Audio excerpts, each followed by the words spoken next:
It's Friday night. Yeah, for Strictly Sports NFL Friday. Hello, friends, and welcome to another edition of Strictly Sports NFL Friday on this snowy Friday night. I am Anthony Floro here, joined as always by good old Michael Fletcher and Mike Bullock. We have a very exciting show, to say the very least, including the game of the week. We can call it the game of the century. And boy, howdy, no big surprise. It's the Anthony Floyd Michael Fletcher special. So, you know we're going to have some fun with that, believe me. But nonetheless, week 15. You can believe it, guys. We're already in week 15, man. And started last night with a game that, as expected, was garbage. The Denver Broncos and the Indianapolis Colts. Denver Broncos won it 25-13. An absolute snoozer of a game. But hopefully these remaining games will be better.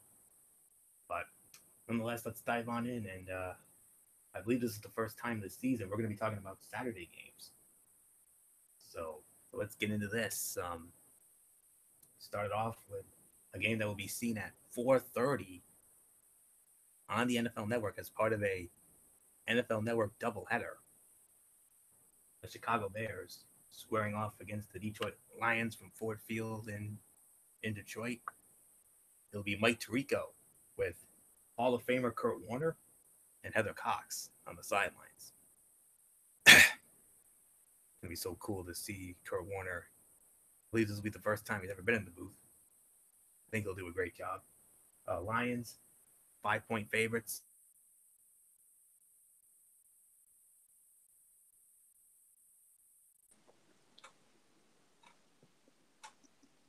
Looks like Anthony lost his connection again. Well, that's never good. All right. All right. So while Anthony's gone, I think I know where he was going with it. The first game was the Detroit Lions and the Chicago Bears. This game is actually going to be from, I believe, Soldier Field in Chicago. This is going to be exclusively on the NFL Network, as Anthony alluded to. So I'm just going to take it for a spin. Look, now they're really in an identity type situation. They really don't have that much going on for themselves right now, and this is actually a very crucial game for Detroit as they're still trying to keep in pace with the playoff hunt. So I'm gonna go with the Detroit Lions to beat the Chicago Bears. My final score is I got it as 24-17. So Mike Bullock, why don't you go ahead? I got the Detroit Lions winning this one. I think they should have no problem because let's face it. They're still in the race for a playoff spot. While basically the Chicago Bears are trying to play the role of spoilers. So can they do that? Well, we're just gonna have to wait and find out. Especially with after this, only 2 weeks left in the season. So yeah, so there's really nothing more to say. So I got Detroit winning this one. So let's just move right on to the next game, which is definitely a big one on the AFC side. Oh, big game in the AFC West, to be a matter of fact. We're going to the one of the loudest stadiums in the NFL today. Yup, we're going to that place, Arrowhead in Kansas City. The Kansas City Chiefs versus the Los Angeles Chargers. And right now the point spread, the LA Chargers, a slight favorite, 1 point favorite. This is also on the NFL Network, and this is gonna. And I wish I had the schematics or anything else like Anthony does, but I'll try to get it for you guys. So Michael Bullock, I'll give it to you. Kansas City and the Chargers, a huge AFC West matchup. Well, I can tell you the commentating team for this one for the Saturday night game between the Chargers and the Chiefs. It's going to be Greg Gumbel and Trent Green. on the call for this one on the NFL Network. So yeah, this is a big game. This is to see who's going to get first place in the AFC West. I mean, Kansas City finally got back on the winning track last week when they beat the Raiders, and the Chargers continue to hang around. So, I mean, if you were to tell me going into Week 15, I mean, with the way Kansas City played at the beginning of the season, that this would be a chance to see who would be first place in the AFC West, I would call you guys liars. But like I said, Kansas City struggled the weeks before last week when they finally won a game. But the defense is still a complete and utter mess. And the Chargers, man, I mean, they began the season poorly, but man, they've been hot as of late. A win here could give them like first place in the AFC West, or maybe a tie for first. I don't know, but I'm here. Oh, yeah. Let me just finish up my end. Go ahead. And then, yeah. So this is a tough one for me to call, but I have to go with the San Diego Chargers. I think not the Los Angeles Chargers, to say the very least. I mean, I think they're the more hot team right now. I think this is going to be a close one. I'm going to say 27-24. Los Angeles Chargers beat the Kansas City Chiefs. So Florio, let's bring you back in and let you give your thoughts on the first game, and then I think this one. Detroit 27-20, and that's it. So I don't know where I got cut off, but it's not been my night. I'll tell you that right now. So anywho, like I said, Chicago hasn't won a game in Detroit since Lovie Smith's final year of 2012. Teams are evenly matched. Detroit barely squeaked past the Bears in Week 11, but the game means a whole lot more to Detroit, who are fighting to keep their playoff hopes alive. Lions are still clinging to hope of a playoff berth, and Detroit has been strong against Chicago of late, winning 8 of 9, including that win in Chicago last month. Lions' offensive line is a concern, but it held up well with a less than full strength group against Tampa last week. Chicago's 8.1% sack rate is worrisome with the line, but the Lions remain the better and more talented team. Playoff hopes continue to survive. 27-20, I got Detroit winning. So that's all I can say there. Who'd you guys go with? I'm sure you both have Detroit winning, I'm sure. So yeah, we both were unanimous on that. We both went with Detroit. Fair enough. Okay. And obviously you got into the Chargers in Kansas City. I believe I heard Bullock went with the Chargers. And MF, who'd you go with? Actually, I haven't even gone yet. So you go first, and then I'll follow right behind. Okay. Yeah. I do apologize for the technical difficulties. I don't know what the heck happened, but it is what it is. But I gotta set up the schematics anyways. Los Angeles, the second half of that NFL doubleheader on the NFL Network tomorrow night. The Los Angeles Chargers and the Kansas City Chiefs, Arrowhead Stadium in Kansas City. Greg Gumbel, Trent Green, Jamie Erdahl, they're gonna have the call. And the Chargers are 1-point favorites.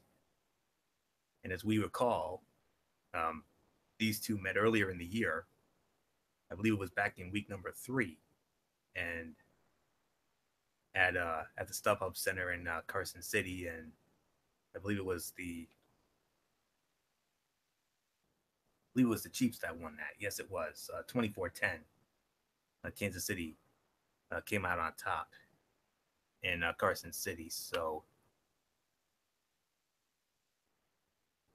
with that being said, okay,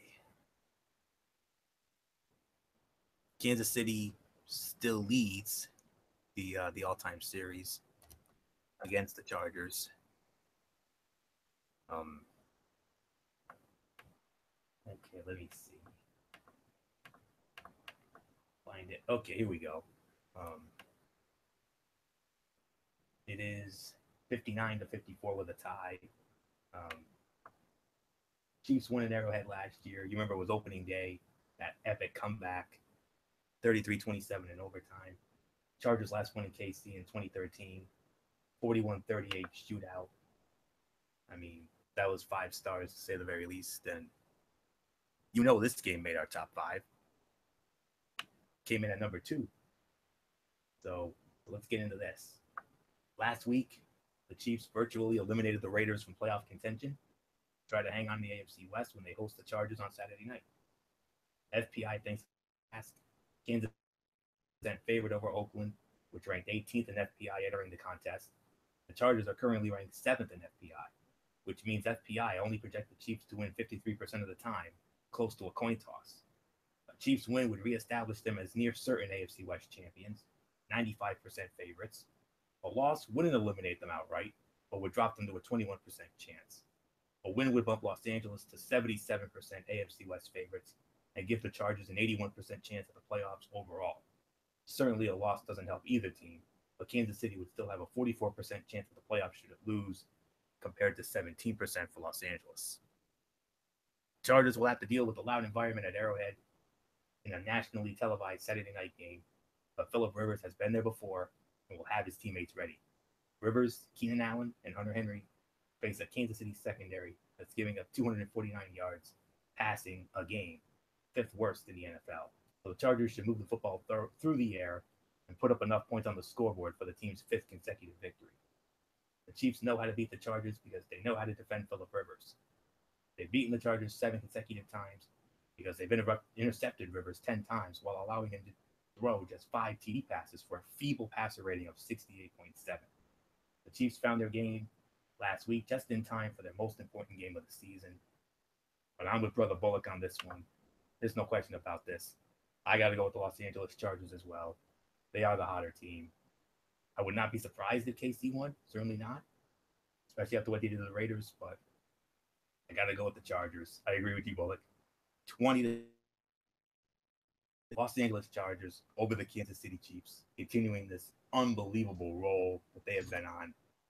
Nothing more to say. MF, number 2 game of the week, easily could have been ours, but we got one much bigger than this one. Oh yeah, and no doubt about it, and it's gonna be a great matchup to say the very least. If you would have told me about a week ago, I probably would have said I would definitely agree with you guys, and I would have said straight up, no doubts in my mind, I would have gone with the Chargers as well. They've been red hot. They're looking good, everything else, and the whole 9 yards. But last week, Kansas City rose up, and I was like, whoa.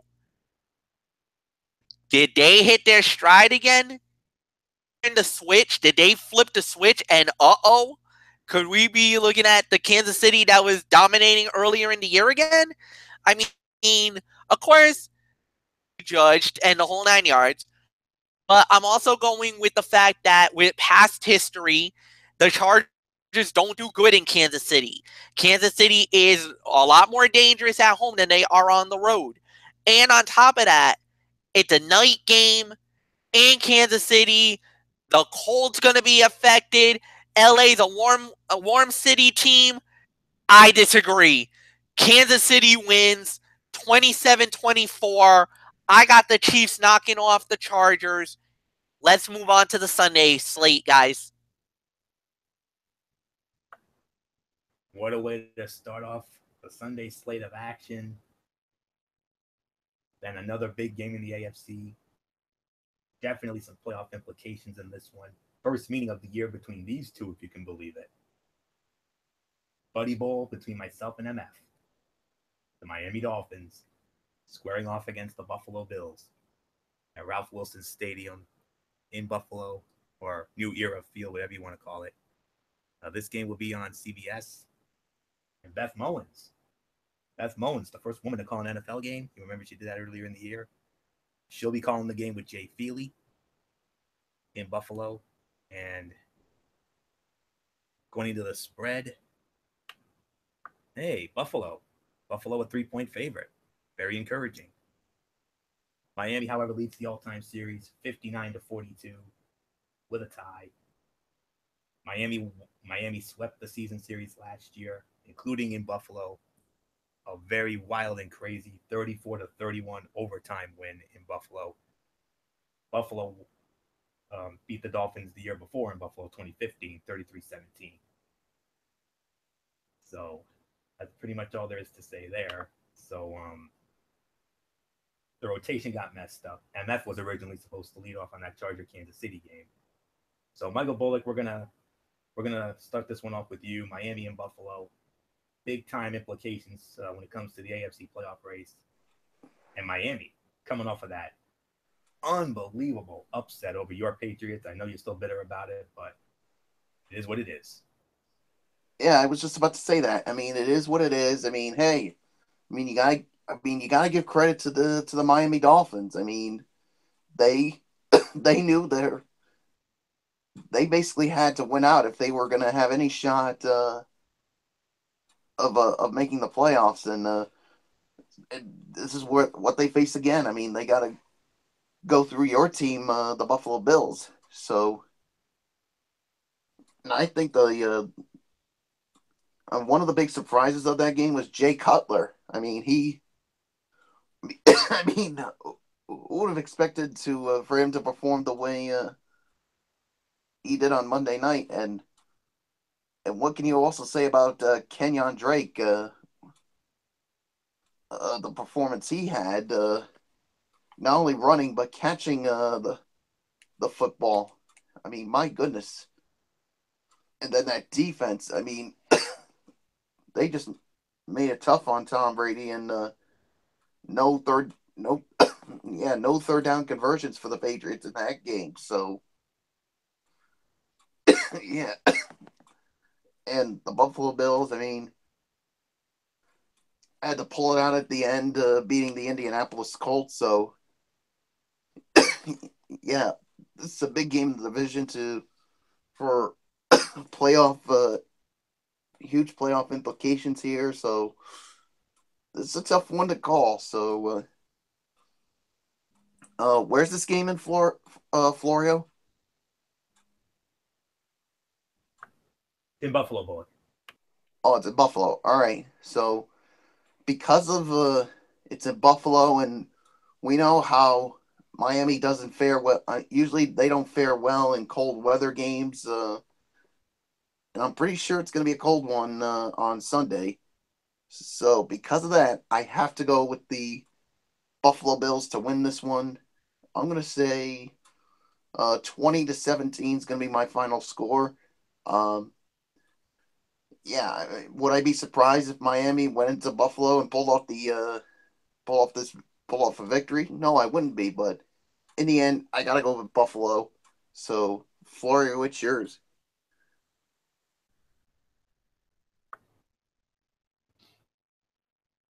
Okay, the Dolphins are coming off their most impressive win of the season in Monday night's 27-20 victory over the Patriots. Miami is 2-0 in December, outscoring opponents 62-29, and is playing its best football. Meanwhile, the Bills have quarterback injury issues and are sputtering down the stretch. Perhaps this is a good time for the Dolphins to sneak out a tough road win. Injuries at quarterback and weather have made the Bills a difficult team to predict in recent weeks, but some normalcy should return Sunday. Tyrod Taylor is expected to start in a game that will feature temperatures in the mid 30s and only a slight chance of precipitation.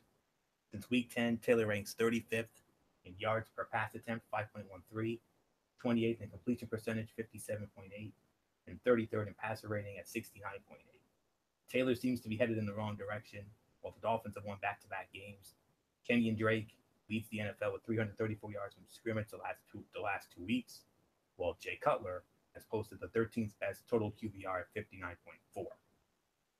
I know all the signs are pointing to a Dolphin win, but again, I'm with Brother Bullock on this one. The cold weather. And with that cold weather, you have to go with the Buffalo Bills based on that cold weather past, including in snow games. I've seen it where the Buffalo Bills beat the Miami Dolphins in the snow. So I'm hoping they can do it one more time. So Buffalo coming off of that overtime win over Indy. Shady McCoy dashing through the snow, if you will. So I hope he can do it again. So it's a buddy bowl game. This is an automatic. And of course, I'm going to go with Buffalo. Of course, my team. And we know MF's going to go with the Dolphins. And we'll get his reasoning in just a minute. But Buffalo, I'm going to go with Buffalo here. I wouldn't be surprised if Miami were to win, but I'm going with Buffalo here. Taking a chance. If I'm wrong, I'm wrong. Whatever. 23-20, Buffalo over Miami. So, it's the impartial one. I'm going with Buffalo. MF, we know you're going with Miami. Just tell us why you're doing that. I think it's because of the fact that okay, let me give you really a reason why where Buffalo could win the game. And definitely, Tyrod Taylor is going to play on Sunday. They just confirmed it. And normally when you're dealing with mobile quarterbacks, Miami doesn't fare well with them. We went up against Cam Newton a few weeks ago and we got straight up slaughtered. But in this situation, I think Miami's finally found themselves. Defensively, Xavier Howard is without a doubt an X factor. You can't throw the ball against Miami now. We got loaded power there. Dominic Sue, Cameron Wake, all them boys in the front seven, they're getting to the quarterbacks now. They got a lot of pressure on Brady, and they roughed them up. And, yeah, you could run the ball on Miami, definitely. There's no doubt about it. But on the offensive side, all of a sudden, it looks like Miami's found themselves. Cameron Drake right now is the biggest unsung hero of the Miami Dolphins. And yeah, I get it. Cutler had a great game last week. And I was even shocked myself because I did not think Cutler was going to rip what they were going to do. And honestly, he should have had 4 touchdowns and over 300 yards if it wasn't for Kareem Grant, who basically had butterfingers and dropped a surefire touchdown that kind of burned me up a little bit. If there was one little nitpick, it was that straight up touchdown that should have been caught and it didn't. So the thing is that with Buffalo, you see it with the team. They're sputtering. They're falling apart. They're not playing that great. You guys should have blown out Indy, and you kind of barely let them stay in the game, and you guys almost lost that game. But England got crushed. You went up against some other teams up to this point and got crushed. You're going into that December swoon, and we're playing you 2 out of the next 3 games. Right now, yeah, we're riding pretty high on the fact that we beat the New England Patriots and off lives right now. So you think for 1 second that we need to ill-advise a Buffalo loss? No. Even though a lot of people are picking Buffalo, go ahead. Doubt us for all I freaking care. Because you doubted us against New England and we whooped their asses. Just like we'll do it again on Sunday with Buffalo. So you could doubt us, do it, play right into our hands with that. So I'm going to say that, yes, Miami's going to win, but trust me, this is not going to be fun. This is not going to be easy. I know that. I don't like going to Buffalo in this time of the year, in that cold weather. It doesn't matter if it's sunny, if it's snowing, whatever the case may be. That place, just like Foxborough, is a house of horrors. I do not like going to New Era Field, Ralph Wilson Stadium, whatever the freaking that dump is in Buffalo. I don't like going there, especially this time of the year. So we just got to play our game, play like we played last week against New England. We're walking out of there with a victory. That's all I'm going to say. So, Anthony, let's move on next game. I'm surprised you didn't throw in your infamous Under Siege there, MF. Yeah. So, but don't worry. I got a feeling somebody's going to get put under siege. Hopefully it's the other side. Just saying. So, alrighty. Let's Let's move on now. Oh boy, do we have a good one coming up here. You guys ready for this one? One of our top games of the week. The Green Bay Packers and the Carolina Panthers. Bank of America Stadium in Charlotte. Joe Buck, Troy Aikman, Aaron Andrews on the call. Nice. And I'm pleased to announce we're getting this game on our local Fox affiliate, Fox Providence. I checked the 506 maps. We're getting this one, boys. Carolina, 2.5 to 3 point favorites. Green Bay leads the all-time series 8-5. Their last meeting was 2 years ago, 2015. Carolina won a wild one, 37 to 29 in Charlotte. Green Bay last won in Charlotte back in 2011. That was a 30-23 final. So I believe we have all the schematics out of the way. And guess what, boys? He's back. The American hero's back. Yes, the Packers have Aaron Rodgers back. So their offense will change drastically from what it was under Brett Hundley. But here's one thing that doesn't change. Difficulty of the Packers' schedule. They are tied with 3 other teams for the most difficult remaining schedule in terms of opponent winning percentage, 6-6-7. And 2 of the 3 are on the road. That's not a recipe for a storybook return for Rodgers. This game is about more than what Aaron Rodgers will bring to the Packer offense. It's about what Cam Newton and the Panthers can do against the Green Bay defense that ranks 26th in the league, 18th against the run.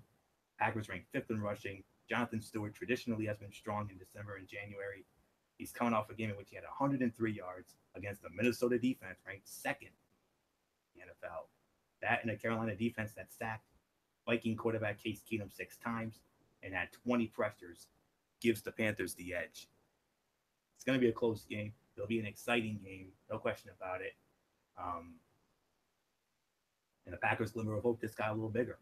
With Aaron Rodgers announcing he's been medically cleared, Green Bay's FPI chance to make the playoffs has increased. Following Sunday's game, with the model hedging its bets between Rodgers and Hundley, gave Green Bay a 6.6% chance to reach the postseason. Now, after Rodgers was installed as the starter again in the model, the Packers were bumped up to 9.2%. They'll take every percentage point they can get. Packers have a 37% chance of beating the Panthers in Carolina on Sunday, but that's better than the 28% shot they would have had with Hundley under center. So there's really nothing left for me to say on this. This is going to be a great game. I can't wait to see it. Number 4 game of the week, by the way. This came in at number 4 in the top 5 list. 30-24, Green Bay, or I should say Carolina over Green Bay. I think Rodgers will play well, but I think with Carolina, especially after that big win against Minnesota, trust me, MF and I know we had it. So, and boy, howdy, was that a fun game to watch. So, 30-24, Carolina over Green Bay. MF, Aaron Rodgers is back. But is that going to be enough against Carolina? I mean, we saw Carolina against Minnesota. Look what Jonathan Stewart did. 3 scores and over 100 yards. Yeah, and the thing is that not only that, but you also got Christian McCaffrey too, even though he hasn't done much either. But you got a good receiving core. You got Cam Newton. He's looking really good. And Carolina's defense is a bend, not break. But yeah, the X factor in this is the return of Aaron Rodgers. But not only do you have that, but it looks like Green Bay has a running game. Adam Mitchell, I think that's his name. He went off pretty big last week. Now you also got a good receiving core, of course. So, I mean, it's going to be a very interesting matchup. This game, going in, I think it would have been Carolina easily. Now you got some trepidation to think about because with Aaron Rodgers being back, that might close the gap even further. And yeah, what probably would have looked like maybe a 10, maybe 14-point spread, now it gets even tighter. Maybe this could be a touchdown to 3 points to decide who wins. No doubt about it, because of the level of play and what this means. This is a very big game. Definitely a top 5 game, as you alluded to, Anthony, and this is a very exciting matchup. But I'm going to go with Carolina because they're at home. And yeah, this is a tough game to call, but Carolina's really good at home.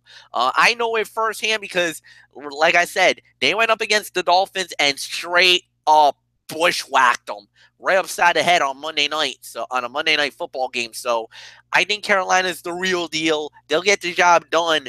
24-21. Carolina wins. Michael Bullock, I give it to you. Yeah, I'm gonna go with the Carolina as well. I mean, yeah. I mean, you do for the Packers. I mean, they do get Aaron Rodgers back, but the thing is, how's he gonna look in his first game back? That's the telling story here. Plus, I mean, Carolina with a huge statement win over the Minnesota Vikings. So there's really nothing more to say. I got Carolina winning this one. So there's really nothing more to say. I say we just move right on, Florio. And we move on to the Zonk game of the week on our side of the ledger. The Baltimore Ravens and the Cleveland Browns from First Energy Stadium in Cleveland, the Dog Pound. This game will be on CBS. We got Tom McCarthy, Steve Tasker, Steve Berline, and the beautiful Melanie Collins on the sidelines. Baltimore, 7 to 7.5 point favorite. They met earlier this year back in week number 2 in Baltimore. Ravens won handily 24-10. And with that win, it bumps the Ravens' all-time lead over Cleveland to 28-9. And Baltimore has won the last 3 years in Cleveland. The Browns have not beaten the Ravens at home since 2013. MF, I mean, as we started with MF here, give Cleveland credit. I mean, they almost beat Green Bay, albeit without Aaron Rodgers. But is this the week? We keep asking, is this the week? Yes or no? This is tough because of the fact that Baltimore came off a heartbreaking loss to Pittsburgh. You kind of figure out what their mindset is, but here's the thing. If they run the table, they're in the playoffs. So, I mean, there's still something to work here for. They still got a lot to go for. Even though the division is lost, you could still get a wild card. And I just think Baltimore is going to bounce back. Even though I think Cleveland's going to give it a run at it and they're going to try to get that first win, I'm sorry, guys. I just don't see it for the Dog Pound. I don't see it for Cleveland, even though I think it's going to be closer than what the experts have it. But I just think Baltimore is just going to have enough to win. 20-17, Baltimore wins, but I think it's going to be closer than what the experts have it because I think Cleveland is going to want to play for pride now. They're playing for pride because they do not want to be that dubious distinction of going 0-16. They're gonna try to play as hard as they can to try to win one of these next 3 games. I just hate to say it, but this is not the game to win. So nothing more to say. Michael Bullock, I give it to you. Yeah, Baltimore, I mean, they could certainly use a bounce back win, and I think they'll get it right here. I mean, Baltimore will win, but I'm sorry, Fletch, this is going to be a lapper here. I mean, there's really just nothing more to say. Florio, it's yours. Yeah, this is definitely, like MF said, this is definitely a trap game for the Ravens. Baltimore is coming off an emotional loss to its biggest rival in Pittsburgh, and it now faces the winless Browns. This is going to be a closer game than expected, which really shouldn't be a surprise. In their previous 4 trips to Cleveland, the Ravens have lost 1 game and won 3 games by a combined 13 points, more than a touchdown in Cleveland since 2012. But the Ravens are 8-1 in Cleveland since 2008. That's the second most road wins against a single team over that span. Trap game or no, the Ravens simply cannot afford to see their playoff hopes dimmed by the winless Browns. This game will be close. It always is. Only once in the past 12 games, these teams have played as a team won by more than 10 points. But Joe Flacco is 16-2 against the Browns, who always seem to find a way to lose to Baltimore. So I'm going to go with the Ravens as well.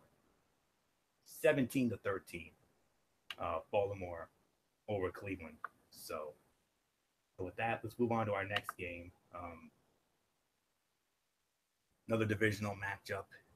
This game I had thought was going to be on CBS, but no.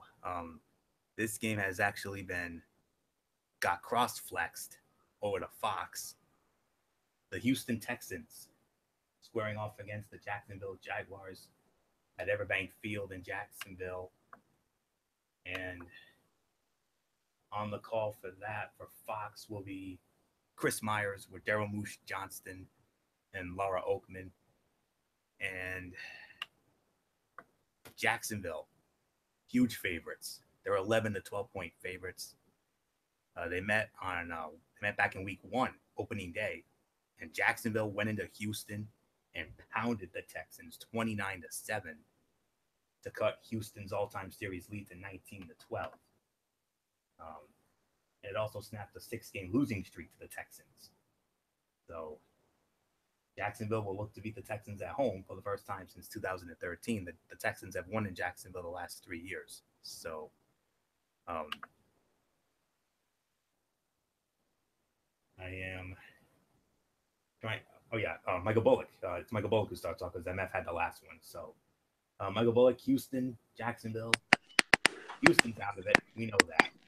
Jacksonville, they now have the division lead after that emotional win over like that brouhaha and nonsense at the end, which we're not going to get into. But just your thoughts on this. Can Jacksonville keep the momentum going? They've got the division lead. They control their own destiny now when it comes to the South. I think they're going to keep that momentum going. I mean, they're going to be coming off of that emotional win over the Seahawks. And I'll tell you, I mean, this defense continues to really impress me. And offensively, of course, it looks like I heard that Leonard Fournette is going to play in this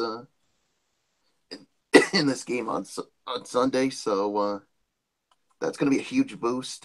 So Houston, basically, they got nothing to play for. So, they're going to come out fighting hard. So, but in the end, I think this is, I got Jacksonville winning this one.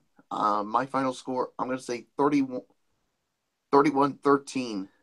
Jacksonville routs the Houston Texans, keeps that lead in the AFC South going, and could put them one step closer to clinching a playoff berth. So, nothing more to say. Florio, it is yours.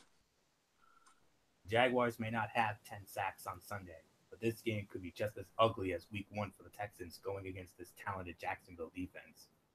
DJ Yates was able to move the ball down the field in relief of Tom Savage last week, but he will have a harder time with Jalen Ramsey or AJ Boyd going against DeAndre Hopkins on Sunday. Jaguars can clinch a playoff berth for the first time since 2007 with a victory over the Texans. The Jaguars set a franchise record with 10 sacks in the first meeting of the season opener, and that's an area to watch again on Sunday. The Jaguars lead the NFL with 47 sacks, and the Texans have given up the 4th most sacks, 41. Defensive end Calais Campbell, 12.5 sacks. Defensive end Yannick Ngakoue, 11.5 sacks. And defensive tackle Malik Jackson, 7 sacks, will be in the backfield all day. That'll make things tough for Yates, especially with Ramsey shadowing Hopkins all afternoon. Nothing more to say on this. It's Jacksonville. Congratulations, you guys. You guys are going to be heading to the playoffs for the first time in 10 years. And you're going to do it in grand fashion when you put away the Houston Texans once again. 27-10. Jacksonville all day. Nothing more to say.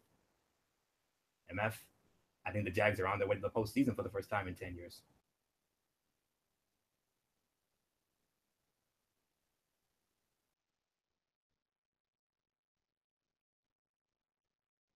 MF?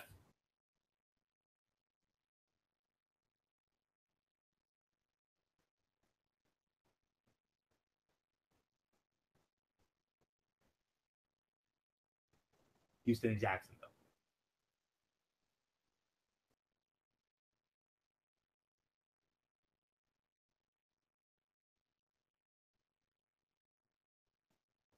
Okay, I don't know what's going on with MF, but I see his mic is off, but I don't hear him. Mic check, 1 2 1 2. There Okay, sorry, I had to double check it there. All right, I said I was gonna go Jacksonville. I just think they're the better team. They got something to play for. And here's the thing: if they win and New England loses, Jacksonville makes the playoffs. They are in. That's the one thing that has to be. Actually, we need to notify guys is that we got some clinching scenarios. And I haven't been able to do it up to this point, but ladies and gentlemen, we got some. So here's one thing that I just want to see if I can get quickly. So just bear with me, folks, if I actually little bit on the razor's edge here. Hold on, let me see if I think I just saw it. Here it is. Clinching scenarios. NFL. All right, got. Oh no, that's not what I wanted. This is going to lead me to a video. I don't want no videos here. Jacksonville is in with a win. Yeah. So basically, if they win, they're in. So I mean, Jacksonville has made this remarkable run, an amazing run, and I can't believe I'm going to say it, but I think they make it. I think they get in, and for me, Jaguars for the first time in a long time. I think you said it was like what, a few years for it. Well, 10 years. Huh? In 10 years. But here's the thing: there's actually a number of ways they can get in. By one, simple, just win and they're in. Scenario, and this is very possible, is that if Buffalo loses to Miami, and for some odd reason Baltimore gets upsetted by Cleveland, gets Jacksonville in. And the other situation is if Baltimore loses and Kansas City, and as long as the game does not end in a tie, they also get in on that front. So there's 3 possible scenarios where the Jacksonville Jaguars can get into the postseason. So, nothing more to say. I think Jacksonville will do it. They will punch their ticket into the playoffs for the first time in 10 years. And Anthony Florio, I give it back to you. All right, we move on now to our next matchup, and an interesting intra-conference matchup. The Cincinnati Bengals squaring off against the Minnesota Vikings at the home of Super Bowl 52, US Bank Stadium in Minneapolis. CBS will have it. Ian Eagle, Dan Fouts, Evan Washburn, and Minnesota, 11 to 12 point favorites in this one. Just like Jacksonville. This series is even, guys. It's even at 6 apiece. They haven't met in 4 years. 2013 was the last meeting, and Cincinnati won 42 to 14 in Cincinnati. Last meeting in Minnesota was 2009 at the old Metrodome. Vikings won that one going away 30 to 10. Bengals have never won in Minnesota. Let's keep that in mind. The Bengals have never won in Minnesota. All 6 of their wins were at home. Let's remember that. So I believe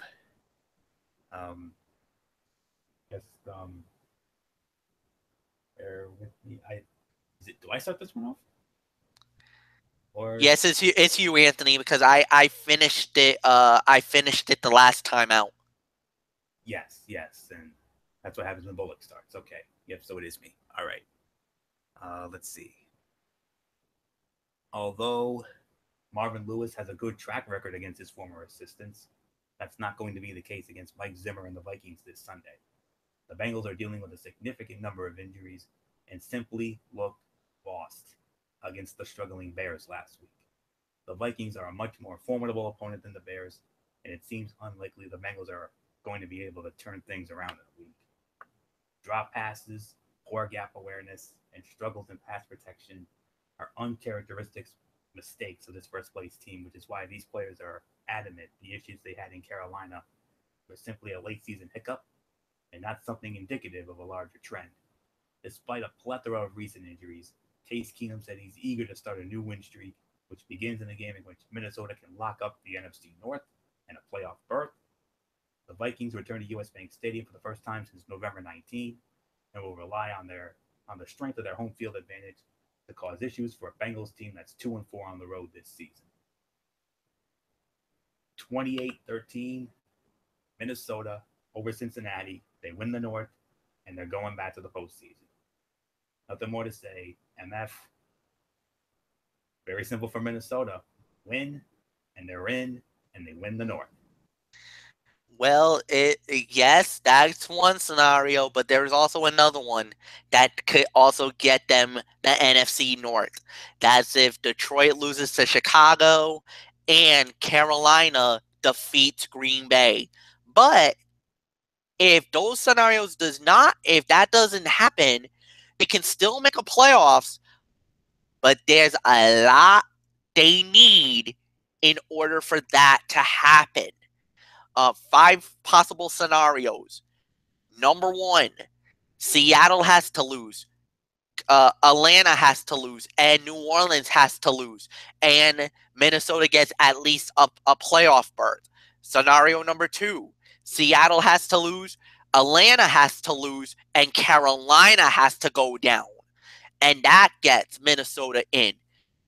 Scenario number 3, again, the same 2 teams. Seattle loses, Atlanta loses, and Detroit will either have to lose or tie. Scenario number 4, Seattle loses, Atlanta ties, New Orleans loses, and Detroit either loses or ties. And the 5th possible scenario is Seattle loss, Atlanta tie, New Orleans loss, and Carolina loss. If any one of these 5 possible scenarios happen, Minnesota at least clinches a playoff berth, and they can be no worse than a wild card. But obviously, if you win, you get everything. You get the playoff berth, you get the NFC North, and then you got one remaining piece of the puzzle that you can get, and that's the first round bye and possibly home field throughout the NFC playoffs. We'll see if that happens, but up to this point, I'm with you, Anthony. I got Minnesota winning, and they will win the division. So, Michael Bullock, I give it to you. Yeah, I got the Minnesota Vikings winning this game too. I think they'll win. They'll clinch the NFC North. I mean, I expect big games from Adam Thielen. Case Keenum will have another solid game. The defense will definitely make it tough on Andy Dalton. So, yeah, there's really nothing more to say. So let's just move right along, Florio. Another interesting intra-conference matchup on CBS. The New York Jets squaring off against the New Orleans Saints at the Mercedes-Benz Superdome in New Orleans. CBS will have it. It'll be, and we're going to be getting this game on our CBS affiliate, WPRI 12, as the first half of the CBS doubleheader. Kevin Harlan, Rich Gannon, Otis Livingston on the call. Boys, the Saints are the biggest favorites of the week. Get this, 15.5 to 16.5 in favor of New Orleans. Series is tied, and just like the last series, this series is also tied at 6 apiece. Wow, how about that? Their last meeting was 2013 as well. The Jets won it in New York, 26-20. Last meeting in New Orleans was 2009. Saints won 24-10. Of course, Saints went on to win the Super Bowl that year. Last time the Jets won in New Orleans, got to go back to 2001 on a Sunday night, 16-9. The infamous Kyle Turley incident. We all remember that. So nothing more to say on that. I believe I have all the schematics out of the way. So, MF, I believe we start with you here. Jets and Saints. Jets are obviously out. Saints. How many scenarios do the Saints have for in order for them to possibly get in? Unfortunately, I got no scenarios for the Saints this week. They still got some work to do. Unfortunately, there is no clinching scenario for the Saints. I'll say this: if they win, that it keeps them one step closer. If they lose, though, I think they might be out because I just don't see any other scenario that would give the Saints an opportunity to get in. They would need to win this game. Need a lot of help going along the way. So I mean, it, basically, I'm looking at the records right now, at least on the NFC side, and they would need to leapfrog a couple of teams just to get the the look. Let me see.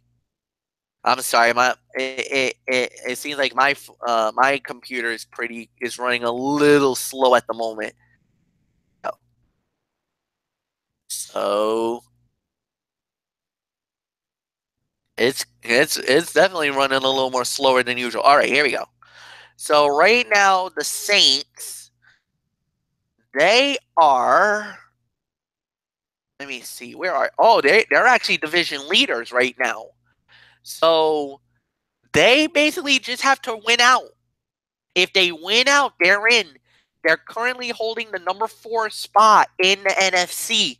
So basically, as divisional leaders, they're in a good spot right now. All they would just need to do is just win their games out, and I believe that would be enough for them to get in. I don't see any other scenario. So they can't clinch the division this week because with the Panthers tied with them, because they got the Panthers are tied with them, and I know Atlanta is right there as well. They're one game behind them. So unfortunately, they can't win the division. They can't get a wild card because it's too top heavy right now. So unfortunately, Anthony, there is no clinching scenario as it relates to New Orleans. If they do win, which I do believe they will win, it just puts them one step closer to the division title, but they cannot clinch it this week. So New Orleans wins. Mike Bullock, I give it to you. Yeah, I got the Saints winning this one. I mean, I expect Breeze to have a solid game. The two-headed monster Kamara and Ingram, I think will have a solid game running the football, and yeah, it'll make it tough for the Jets, and yeah, so there's really nothing more to say. Saints win, so Florio, it's yours. The Jets have a new quarterback, Bryce Petty, and an old problem. They stink on the road. Away from home, they're 1-5 and average only 14.5 points a game, 11 points fewer than their home average. Jets could play a decent game and still get blown out by the Saints, who have too many offensive weapons for them to handle. Their only hope is to dominate on the ground. The Saints' run defense has experienced some hiccups in recent weeks. This will be the Jets' 7th loss in 9 games. Saints have never been bigger favorites in franchise history.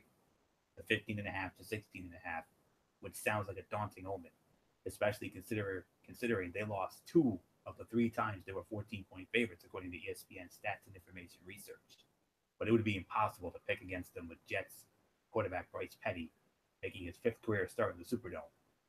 Saints, meanwhile, are getting healthier, with both of their dynamic rookies, running back Alvin Kamara and cornerback Marshawn Lattimore, expected to be back to full speed. Those two have helped make the Saints more balanced with a stellar running game and standout defense. New Orleans hasn't lost a home game since Week 2 against New England, when both rookies played a full game. Saints easily 34-17, New Orleans over the Jets.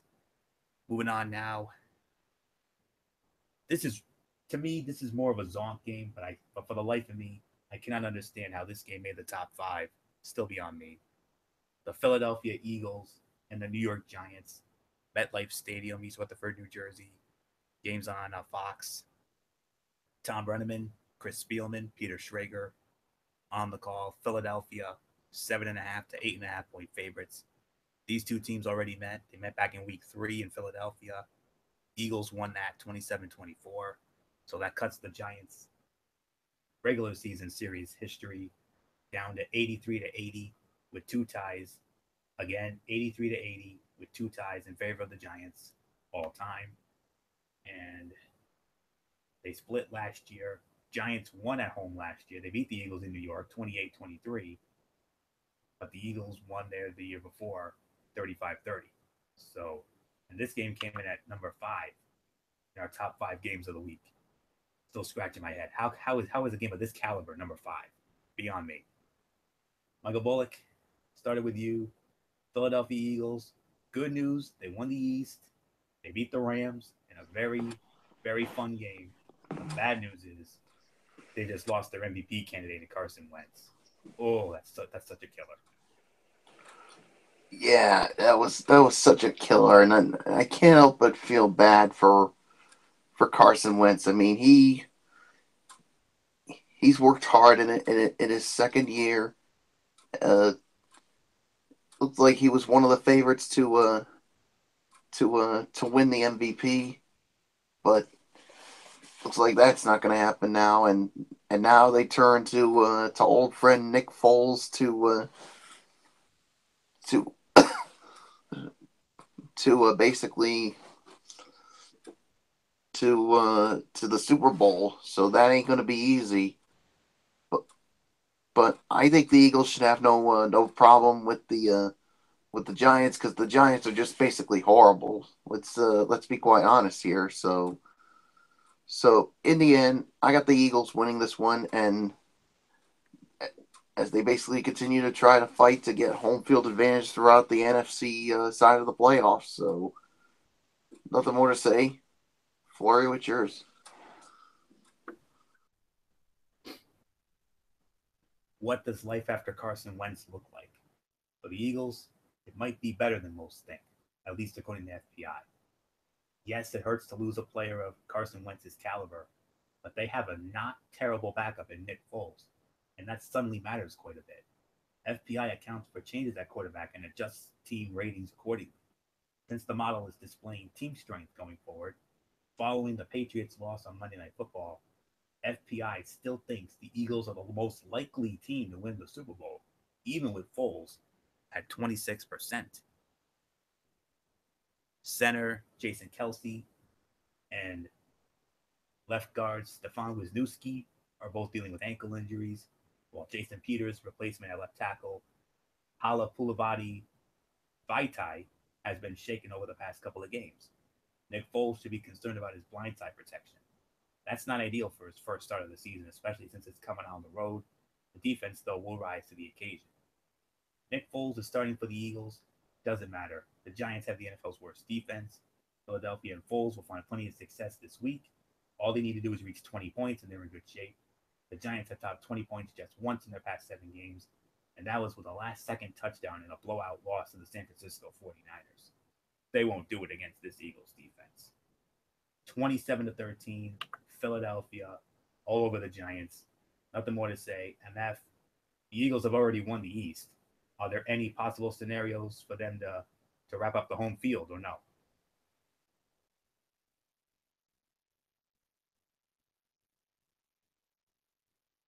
To steal a line from you, well, Hitman, let's just see.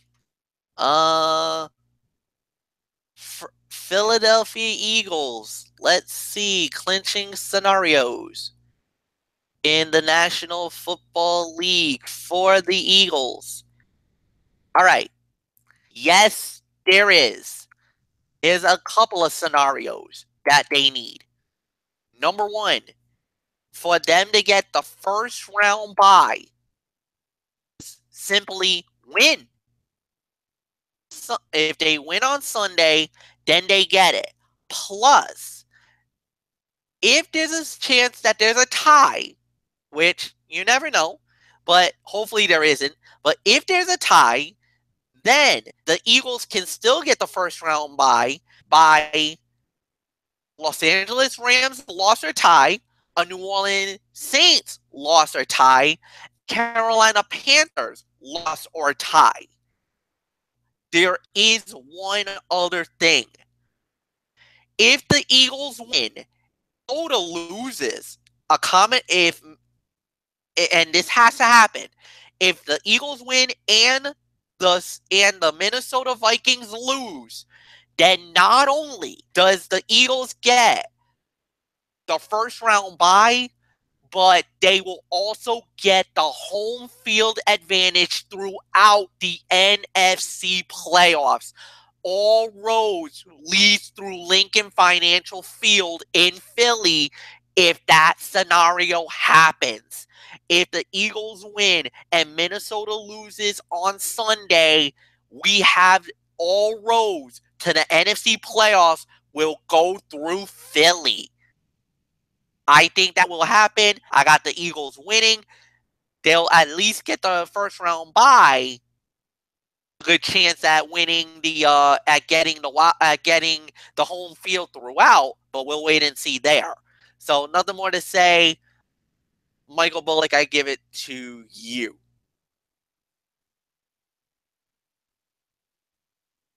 He already went MF, so Yeah, I was just gonna say. Yeah, he already went, so he started it. So I start the next one, which is going to be, and I believe, yes, this is our final 1:00 game. A renewal of an old division rivalry, two former NFC East foes to battle it out. The Arizona Cardinals and the Washington Redskins from FedEx Field in Landover, Maryland. This game's on Fox. Kenny Albert, Rondé Barber, Christina Pink on the call. Redskins, 4-point favorites. Series history, all Washington, 74-46 with 2 ties. They met last year in Arizona, and the Cardinals won 31-23. Matter of fact, the Cardinals have won the last 2 meetings in this series. 2014 was the other, 30-20 in Arizona. Their last meeting in Washington was 2011. Redskins won 22-21.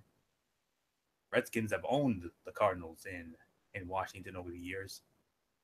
Matter of fact, the Arizona Cardinals have not stolen one at FedEx Field since all the way back in 1998, when the Cardinals won, get this score, 45-42 in a 5-star Shakespearean drama shootout.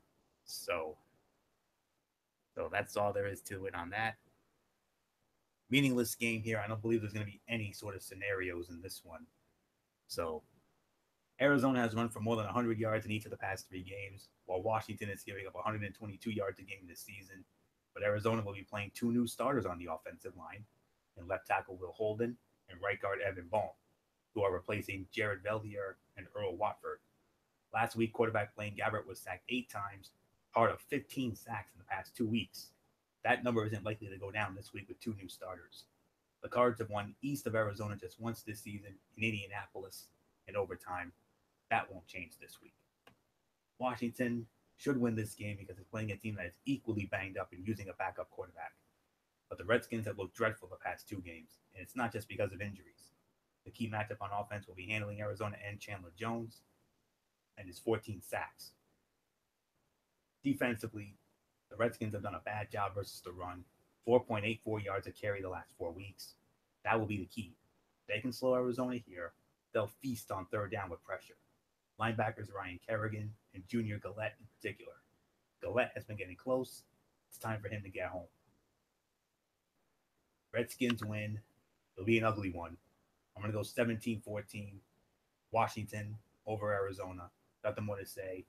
MF, meaningless game here. No scenarios whatsoever. Just your thoughts on this one. Yeah, this is I'm gonna say it. No scenarios needed on this one. It's gonna be a compelling matchup to say the very least because both teams have been struggling. Both teams not so great, but I'm gonna say it. I'm gonna go with the Washington Redskins. I just feel like they're due for a win here. So give me the Redskins. I think they're gonna win it. Nothing more to say. Michael Bullock, I give it to you. Yeah, I got the Redskins winning this one. I mean, they need this this more. I'm just not really sold on Arizona. So yeah, there's really nothing more to say. Let's just move right along.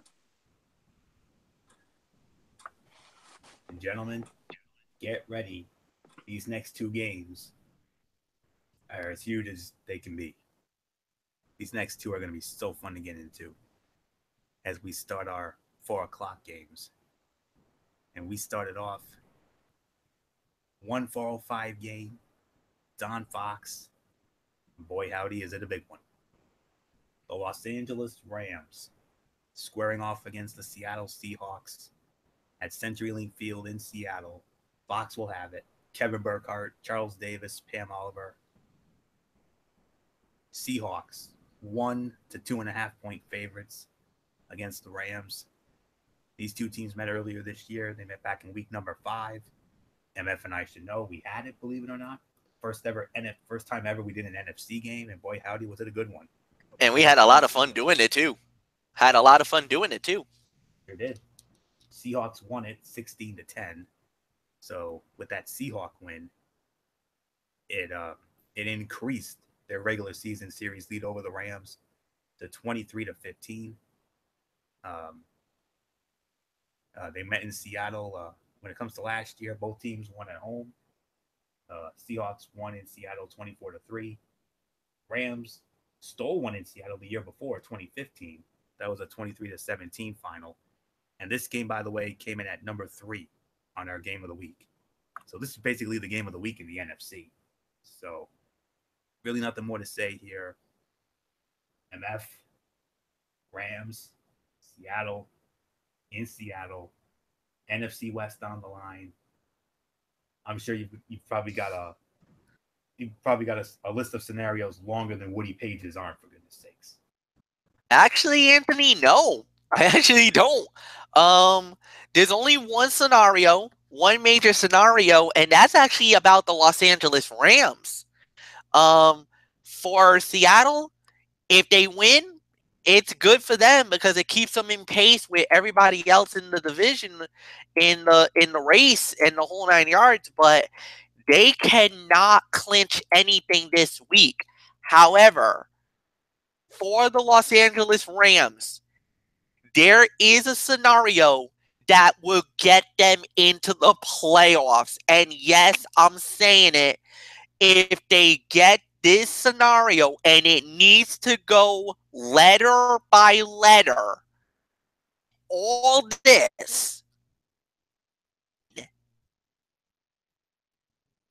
and it's only one scenario, they need to win over Seattle. That's just not easy in itself.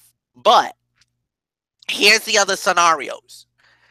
They need Detroit to lose or tie, Green Bay to lose or tie. They need New Orleans to straight up lose, and they need Atlanta to straight up lose on Monday night. And if all this happens, the Los Angeles Rams punch their ticket into the postseason for the first time in this new reincarnated LA Rams squad. And this will be the first time the Rams are in the playoffs since the Greatest Show on Turf did it all those years ago.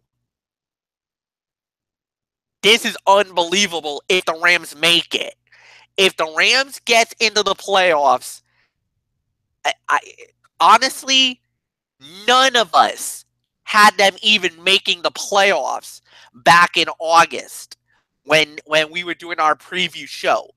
If they make it, this will be the most unbelievable story of probably one of the biggest stories in the NFL for the year. if the Rams get it. This is a tough game because it's Seattle in Seattle.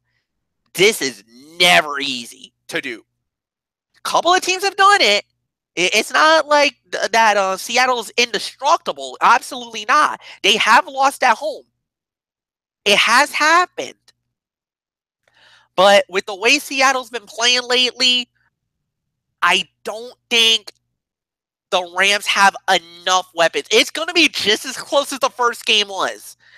But I think Seattle will hold off. They'll have just enough to get the job done. I got Seattle winning this 17-13 in a low-scoring, somewhat defensive battle. This is going to be an exciting game. Nothing more to say. Michael Bullock, I give it to you.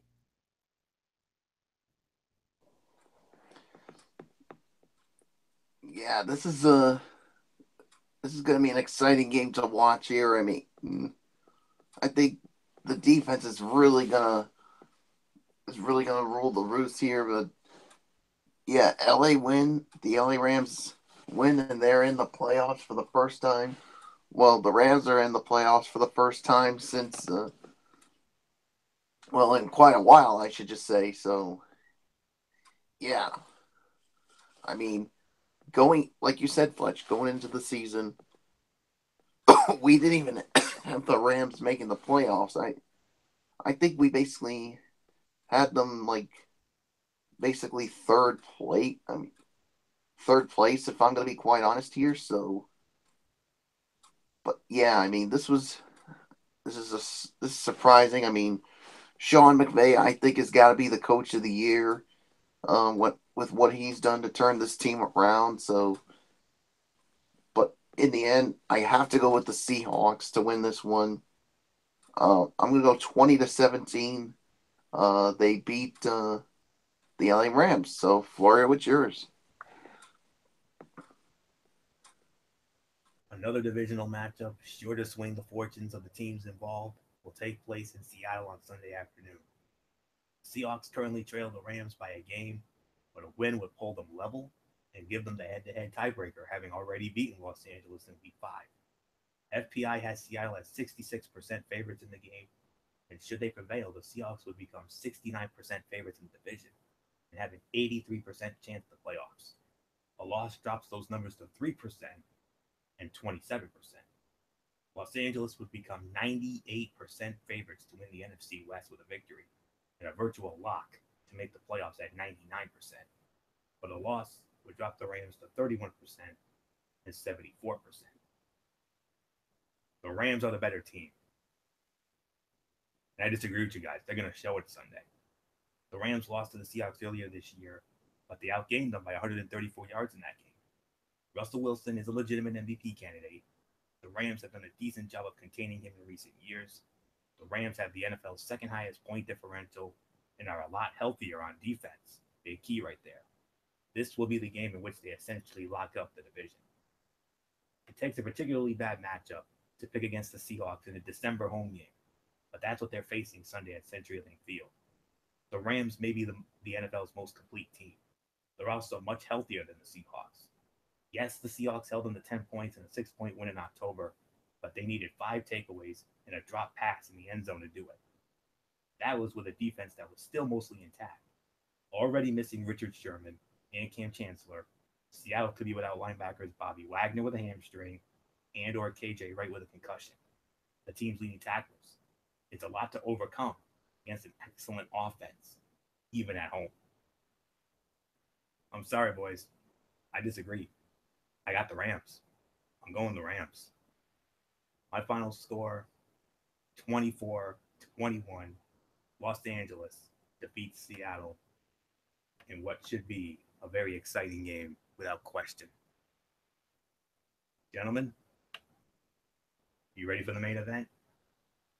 Are you ready for very likely, you can make an argument, game of the century? Here it comes. Game of the week, without question, the New England Patriots and the Pittsburgh Steelers, Heinz Field in Pittsburgh, 4:25 on CBS. Of course, our affiliate will have it. Praise God. You know who's working it. Hello, friends. Jim Nance, Tony Romo, Tracy Wolfson. Patriots 2.5 to 3-point favorites. Series history favors the Pittsburgh Steelers 14-11. They met last year in Pittsburgh. Patriots won that one 27-16. Patriots have won the last 4 meetings with the Steelers, including the AFC Championship game last year, which the Patriots pounded the Steelers 36-17. Steelers last beat the Patriots back in 2011. That was in Pittsburgh, and overall 25-17. Like I said, game of the week. Before we get to my thoughts as well as MFs, Michael Bullock, you started off. Game of the week, game of the year, game of the century. Your Patriots coming off that embarrassing loss to the Dolphins. Can they somehow go into Pittsburgh and beat the league's hottest team in the Steelers? Michael Bullock, nothing more to say, man. It's all yours. This is the game everybody's talking about. A lot is at stake here. I mean, for the Patriots, they win, or if they get a Buffalo loss, they clinch the AFC East. But a win over Pittsburgh, and they would hold the tiebreaker over them for the top seed in the AFC. I mean, everybody's been pinpointing this match since the AFC Championship game earlier this year, where New England beat the Pittsburgh Steelers and went on, of course, to win the Super Bowl. And, of course, in that game, Le'Veon Bell had to leave the game early with a groin injury. Malcolm Butler was able to keep Antonio Brown in check. And there you go. Patriots won the AFC Championship, and like I said, won the Super Bowl. And to me, I'll be quite honest, I think Pittsburgh needs this win more than the Patriots do. And here's some interesting facts here, guys. Tom Brady, he is 6-1 against the Pittsburgh Steelers since Mike Tomlin took over this team back in 2007. That one loss came in Pittsburgh in 2011. But other than that, he's got this team figured out since then. And I think the key for the Patriots defensively, you have to take away one of their best players. And who's their best player? Antonio Brown. I think up front, you need to basically contain Le'Veon Bell. And for the Patriots offensively, I think it's all about feeding Gronk, because he's put up some big numbers against the Pittsburgh Steelers in the past. Ooh, this is a tough one here, but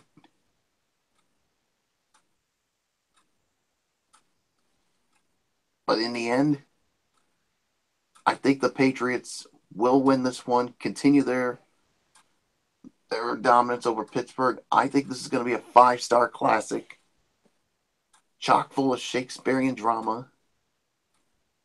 My final score, the New England Patriots 34 and the Pittsburgh Steelers 31. I would not be surprised if Pittsburgh pulls it out, but I think New England's going to bounce back after that loss in Miami. So nothing more to say.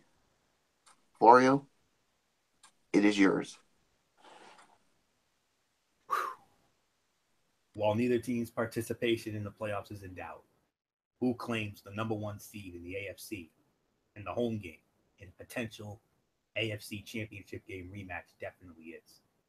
The Steelers could all but lock up home field advantage, as a win on Sunday afternoon would jump them to over 99% according to FPI's projections. New England, on the other hand, could become a commanding 89% favorite should the Pats prevail. As things currently stand, a Patriots-Steelers rematch in the AFC title game is the most likely scenario in the AFC, with the teams meeting in 47% of the simulations. Patriots, despite their surprising loss to the Dolphins on Monday night, are still seen as the top team in FPI, and as such would be 64% favorites against Pittsburgh should the AFC Championship game be played in Gillette Stadium. Should Pittsburgh prevail and host New England, the Steelers would be a slim 52% favorite in the rematch. The Patriots front seven is banged up on defense, with top playing time linebacker Kyle Van Noy with a calf, still not 100%. Top pass rusher Trey Flowers having missed the past 2 games with an injury to his ribs. One of the team's best run defenders, Alan Branch, won't play because of a knee injury. Add it all up, and it seems like a fair question to ask. How will the Patriots, who are surrendering 5 yards a rush to the opposition, slow down the Steelers consistently? So it will come down to whether the Patriots can outscore the Steelers, and while the return of tight end Rob Gronkowski should help, this is a tough spot in a short week. An 8-game winning streak and a loaded offense, averaging 33.3 points a game over the past month, have the Steelers believing they will take down the Patriots for the first time since 2011. But the Steelers' erratic defense doesn't lend confidence against Tom Brady. Pittsburgh hasn't held a passer to fewer than 220 yards since Week 7, and Baltimore was the 30th ranked offense before putting up 38 points on the Steelers last week. With Ryan Shazier hurt and Joe Hayden missing the past month, the Steelers may not have enough firepower for Brady and Gronk, who have 496 yards and 8 touchdowns in his past 5 games against Pittsburgh. This is very tough to call. Probably the toughest one to call all year. But after what I saw from New England on Monday night, and with how red hot Pittsburgh has been, especially that great comeback against the Ravens in what was far and away the greatest Ravens-Steelers game of all time, even better than that Christmas thriller a year ago.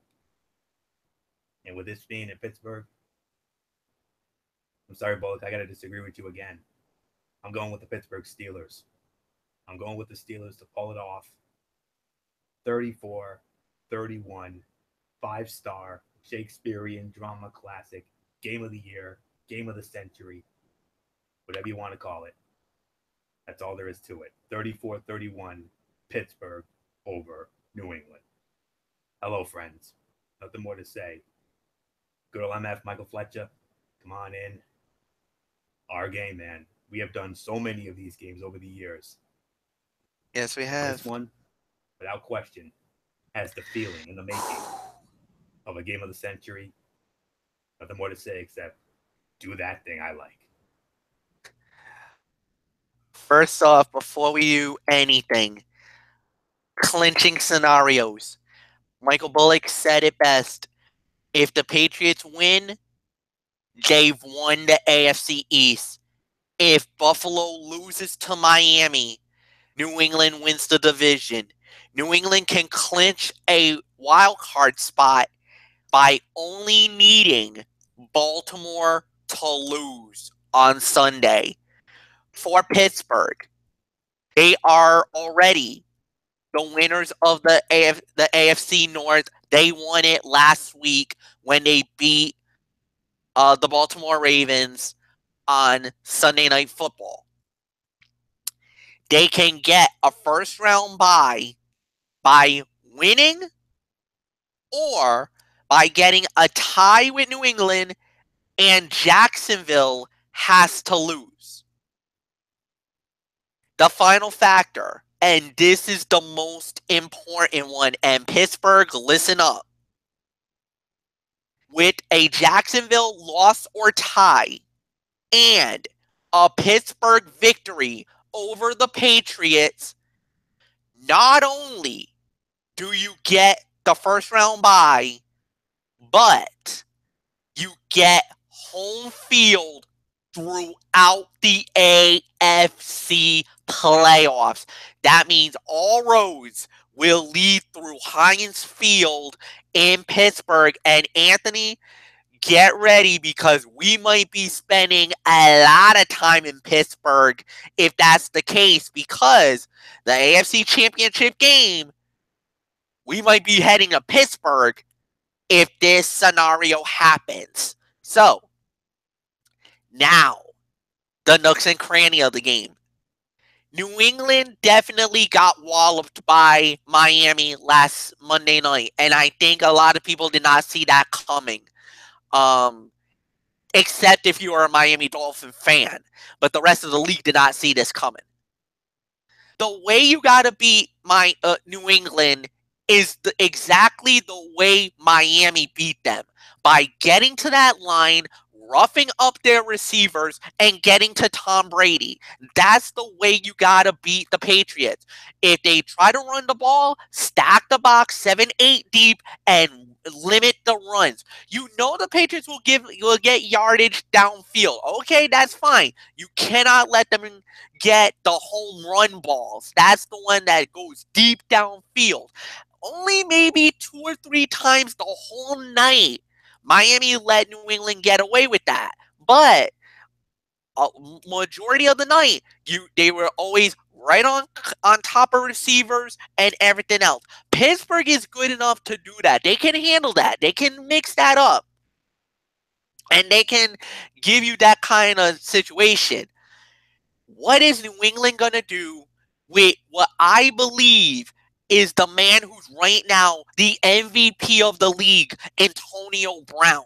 How can you neutralize him? How can you stop him? Well, Malcolm Butler could be one guy that you can match him up. But Butler has gotten burned, especially last week. He let a little guy named Hakeem Grant basically terrorize him to the point that when one touchdown happened, I hate to do this, Michael Bullock, but Malcolm Butler, he got thrown into the shadow realm. He fell into the sunken place. He went into the what was it? He went into the black hole. That's that Superman world that we talk about, the Phantom Zone, and I have not seen him since. Where is Malcolm Butler right now? He's probably still in the Phantom Zone. Or I got another name for you. The Pit of Misery. Yeah, you could say the Pit of Misery, the Pit of Despair. He's probably in there too.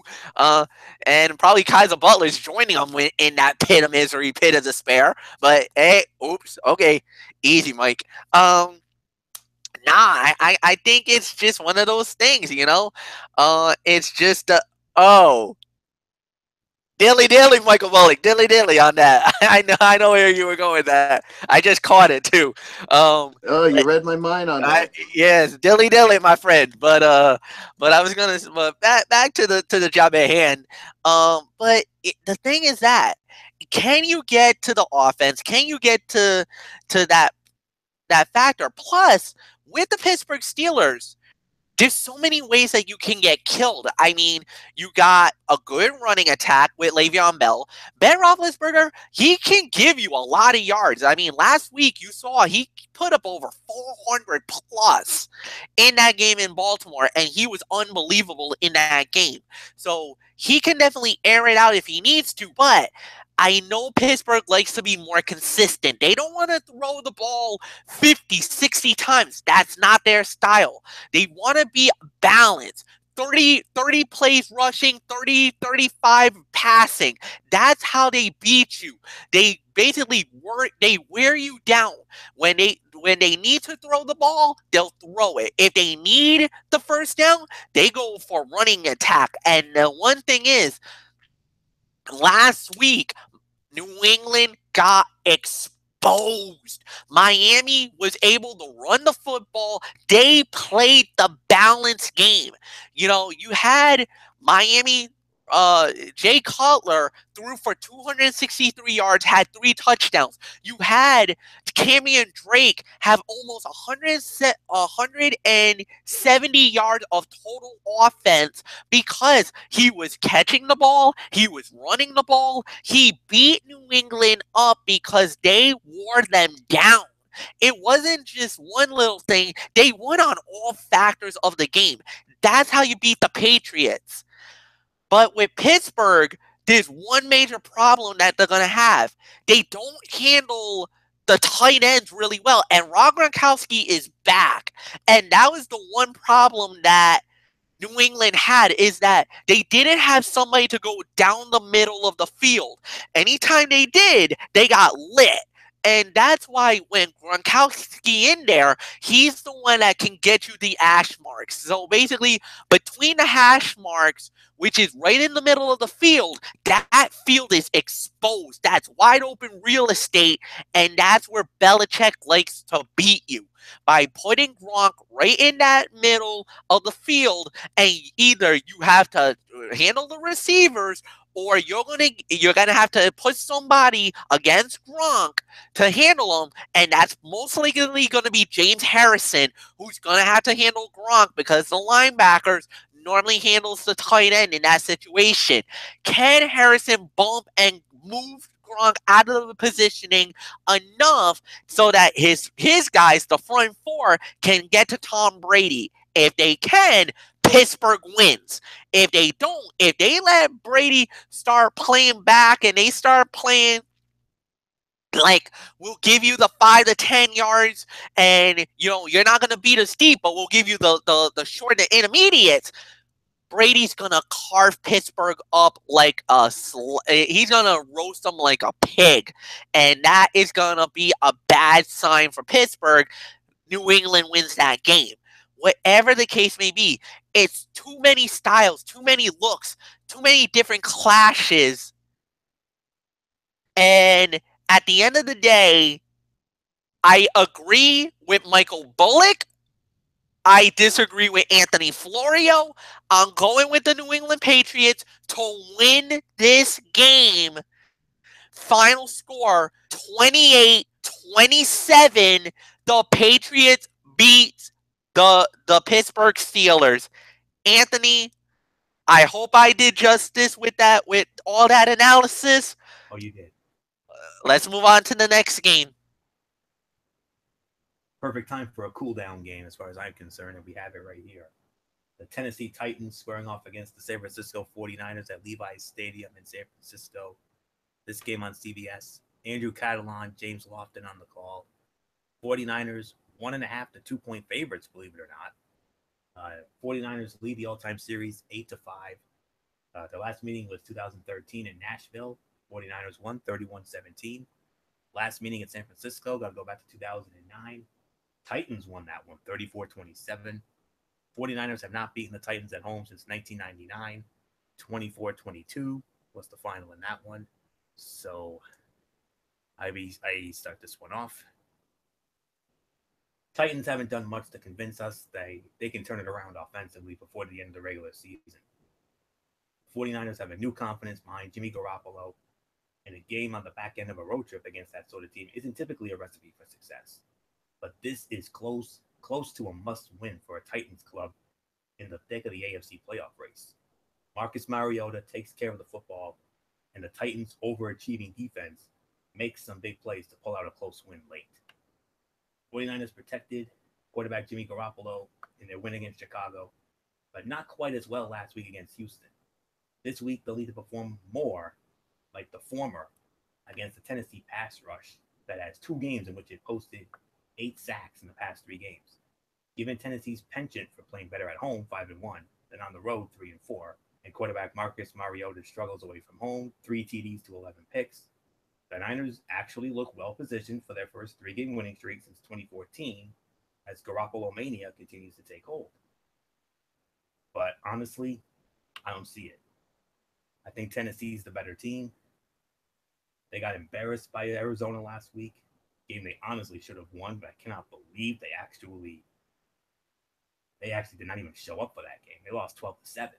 in a very, very bad game. This would be a great time for them to bounce back, and I think they can bounce back. If San Francisco wins, I wouldn't be surprised because they've actually been playing well as of late. But I got to go with Tennessee. I just think they're the better team right now. So 22-20, Tennessee over San Francisco. Nothing more to say. Cool off time, MF. Tennessee and San Francisco. How about it? I'm gonna go with the Tennessee Titans as well. I think Tennessee just has enough weapons here. I'm not really too I got nothing amazing to say about this, so I'm just gonna let it be. And yeah, so Michael Bullock, I'll give it to you. Yeah, I got Tennessee winning this one as well. I mean, they need a win to basically keep their playoff hopes alive. So, yeah, there's really nothing more for me to say. So let's just move right along. And now we move on to Sunday Night Football on NBC. Another interesting, and I do mean very interesting, intra-conference matchup. This one I think definitely has implications if you really think about it. The Dallas Cowboys squaring off against the Oakland Raiders, the O.CO Coliseum in Oakland. Of course, it's Sunday Night Football on NBC. You know who's working that. We got Al Michaels along with Chris Collinsworth and Michelle Tafoya. They will be in the black hole. And the Cowboys opening up as 3-point favorites. Series history favors the Raiders 6-5. Last meeting was 2013 in Dallas. Cowboys won that 31-24. Last meeting in Oakland was in 2005, and it was the Raiders who came away with the win 19-13. Cowboys have only won in Oakland twice. Cowboys have not won in Oakland since 1995. That was a 34-21 win. How this game didn't make the top 5 is beyond me. You could have made an argument for this to be the high leverage game of the week if you really think about it, or maybe number 5 at worst. But nonetheless, MF, Dallas, Oakland. How do the scenarios look for both of these teams playoff wise? Unfortunately, Anthony, there are no scenarios for either team this time around. So if Dallas and Oakland do win, there is no scenarios for either team. But however, they would step one step further, one step closer to the playoff hunt right now. But as far as clinching scenarios or anything else like that, there is no clinching scenarios for either team going into this week. Basically, they've been relegated, or they are considered in the hunt side. So for the Raiders and for the Cowboys, really, you can't afford to lose. As a matter of fact, I'm gonna say this: if Dallas should lose in this game, actually, if either team loses this game, they actually could be mathematically eliminated from playoff contention, which means it's Death Note time. And Kujiwashika, you know what to do. In the immortal words of Matt Hardy, it's time to render these obsolete mules and delete them from the playoff picture. So whoever loses on Sunday whoever loses on Sunday night might as well be deleted from the playoff picture and be given the death note, as we would say. So we'll see what happens there. And this is gonna be a tight game. This is gonna be a good matchup. Yeah, Dallas looked a little better, and they were able to keep their slim playoff hopes alive last week with a good win. And the Raiders, well, they've been a little bit on the struggle late, but we'll have to wait and see what happens. This is going to be a good matchup, to say the very least. I'm going to go with Dallas. I think they have just enough weapons to get the job done. So, yes, I agree. I believe Dallas will win it. Michael Bullock, I give it to you. Yeah, I got to go with Dallas as well. I mean, I feel like they got a little more offensively, and plus, they are at home. So yeah, so there's really nothing more to be said there. So Florio, it is yours. Sunday night's game will be the Cowboys' final one before Ezekiel Elliott returns from suspension. In order for Elliott to return for the final two games to matter, this is a must win against the Raiders. Cowboys ended with a 2-game winning streak, but they have not been as impressive as the 38-14 and 30-10 wins against the Washington Redskins and New York Giants would suggest. They were tied at 10 with less than 8 minutes to play against the 2-win Giants. The Cowboys have scored a combined 41 points in the fourth quarter of their past 2 games. They can't wait that long to get going against the Raiders, who are still in the AFC West race at 6-7. Dak Prescott needs another big game against a defense that has only 2 interceptions and has given up 20 touchdown passes on the year. Wasn't this supposed to be a possible Super Bowl preview? The Raiders are in a fortuitous stretch where they have missed/will miss Eli Manning, Marcus Peters, Ezekiel Elliott, and Carson Wentz. But given the impotent showing Oakland's offense gave in a huge stakes game at Kansas City last week, what gives you any inclination it will show up under the bright lights Sunday night against the Zeke-less Cowboys team? Sure, the Raiders have won 6 consecutive home primetime games. Bruce Irvin has 5 sacks in his past 3 games, and Khalil Mack is riding a 4-game sack streak.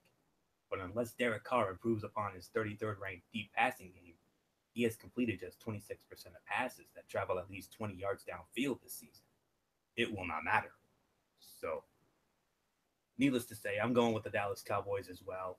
My final score, 27-23, Dallas over Oakland. Should be a good one, though. Final game of the week, Monday Night Football on ESPN, and which is also I believe, well, actually, no, it's not. It's the second to last one. I'm sorry. Christmas is the last one. But it's the penultimate Monday Night Football game of 2017. The Atlanta Falcons squaring off against the Tampa Bay Buccaneers. Raymond James Stadium in Tampa, Florida. You know who's working this one on Monday night. Sean McDonough, John Gruden, Lisa Salters. Falcons opening up as 6-point favorites. Series history, gentlemen, is tied 24-24. Of course, both teams split last season. Both teams won on the road. But they met earlier this season. They just met 3 weeks ago. Thanksgiving weekend, November 26th. In Atlanta at Mercedes-Benz Stadium, and the Falcons came away with a 34-20 win. So that ties the series at 24 apiece. Atlanta won in Tampa last year, 43-28. Buccaneers last beat them the year before, 2015, 23-19. And this game came in as our high leverage game of the week. So nothing more to say here. So Michael Bullock, we started with you. Atlanta, Tampa Bay, Monday night. Tampa Bay's out. Atlanta still has something to play for. Yeah, they still have something to play for. I mean, they just got to continue to basically try to win out if they want to get at least the wild card spot in the playoffs. And the offense, I mean, continues to play well with Matt Ryan and Julio Jones and of course that running back tandem of Freeman and Coleman. And the defense has been getting a lot better. So, yeah, I got to go with the Atlanta Falcons to win this one. My final score, 34-17 is the final. Nothing more to say. Flory, what's yours? This game is better than it looks on paper because it is so critical to Atlanta's playoff chances. At the moment, last year's NFC champs have a 55% chance to reach the postseason. That would jump to 74% with a win and drop to 30% with a loss. And as well as the Saints and Panthers that played this year, don't totally count the Falcons out of the NFC South race either. As it stands now, they have a 12% chance. The Falcons are 8-0 when they score at least 20 points this year, and they scored 34 when they beat the Buccaneers 3 weeks ago. Sure, the Bucs have dropped 3 in a row, but Jameis Winston at quarterback poses a much different challenge than the Falcons have with Ryan Fitzpatrick, with Winston's ability to extend plays. The Falcons need to continue to reestablish their offensive rhythm as they make a playoff push. And the Buccaneers couldn't stop Julio Jones the last time as he went for a season-high 253 yards on 12 catches with 2 touchdowns. The Falcons need to keep feeding Jones until the Bucs adjust and they can't neglect the run, even if Tevin Coleman, with a concussion, misses the game. The Bucs tried 14 different coverages against Julio Jones a few weeks ago, and none of them worked. Unless they start having Brett Grimes move around so we can at least be on the same side of the field as Jones, the Falcons will continue to try to exploit the inexperienced Ryan Smith. The Bucs may also very likely be without Gerald McCoy, the one source of pressure they actually have up front. Atlanta wins. Final score 31-17. I'm going with Atlanta. Nothing more to say. MF, we know Tampa's out, but Atlanta still has something to play for. I mean, they're still in that South race. They're still in the thick of the playoff race. I know there's probably no scenarios where they can get in, but at least can still stay alive. Well, as long as they do win, this is actually good enough for them. If they win that game, that puts them at 9-5, and then depending on where New Orleans goes, what Carolina does, they definitely will put themselves at least in the prime position for wild card. If the Saints should lose, though, that actually will jump them into the divisional lead. So they would have the division lead because everybody would be at identical records at that point, depending on what the Panthers does. However, because of the fact that it's basically a divisional, I think it would be a divisional win for them that makes them 3-1, identical records. Then I think it would go to the head-to-head. I believe now at that point, Anthony, you're gonna have to help me here. Did New Orleans beat Atlanta, or did Atlanta beat New Orleans? If you're talking about the game last Thursday night in Atlanta, Atlanta won 2017. That would give them the divisional lead, yes, because of the head-to-head. So they would be ahead in the division race with 2 weeks to go. That would be huge because that means they would literally be on the precipice of possibly getting an opportunity to possibly defend their NFC crown and would put themselves in line. Who knows? So we'll see from there. So obviously Atlanta's going to win. That's my prediction. I'm sorry, guys. I'm going to have to cut it here because of work commitments beyond my control. But I wish you guys the best of luck. And I will do this tomorrow night. Is going to be the special edition of Cerebral Smack Talk. We're going to do the preview of the Clash of Champions, and I'm gonna want to do this between 10:30 to 11 o'clock. Is that good with either one of you guys? Fine with me. How about you, Bullock? Bullock? What did you say? 10:30 or 11 o'clock for tomorrow night for the preview. 11 o'clock. I think works good. Okay, 11 p.m. then. Okay. It's done. 11 p.m. Braves Fan 95.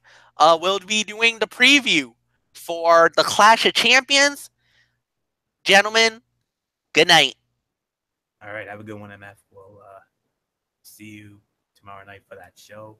So there's really nothing left for me to say except it's power ranking time, and I'm going to tell you, number one was a no-brainer.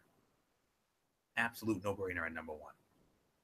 But as far as the other things are concerned, well, yeah, that was a chore. So hopefully I do these rankings justice. There are some honorable mentions. There's also some duds. Honorable mentions, my Buffalo Bills should have had an easy time with Indy, but they needed overtime to beat them in the snow. So if Buffalo beats Miami, though, very good chance we could see them back in there next week. Now, as far as my other honorable mention, Detroit Lions. They only beat Tampa by 3. They should have had an easier time with them. I need to see a little bit more from Detroit. As far as duds are concerned, I don't know if I have any duds. I think Actually, I do have a dud. Um, the Tennessee Titans. They're a dud. I mean, horrific performance against the Arizona Cardinals. Not only should they have won it, but they looked absolutely lost in that game, and that's why I got to put them out of the rankings altogether. Horrible performance. So, really nothing left for me to say here. So, um, I think I've pretty much covered everything here. So, I think we're just about set to go here. So with that being said, let's get into number 10. I have a, I do have a, I think I have like 3 ties in these rankings. So let me start it off at number 10 with let me see. The Baltimore Ravens are one of them. Um, not sure who the other one is. I think it's either New Orleans or the Rams. Um, so just actually no. Baltimore is one, yes, but I have Dallas as the other. Yes. Um, Dallas Cowboys, Baltimore Ravens, co-number 10s. Um, I mean, the Cowboys 38-14 over Washington, but this past week, they almost lost to the Dud Giants. I mean, the other one 2 in a row, they're 7-6. They're still in the midst of the race.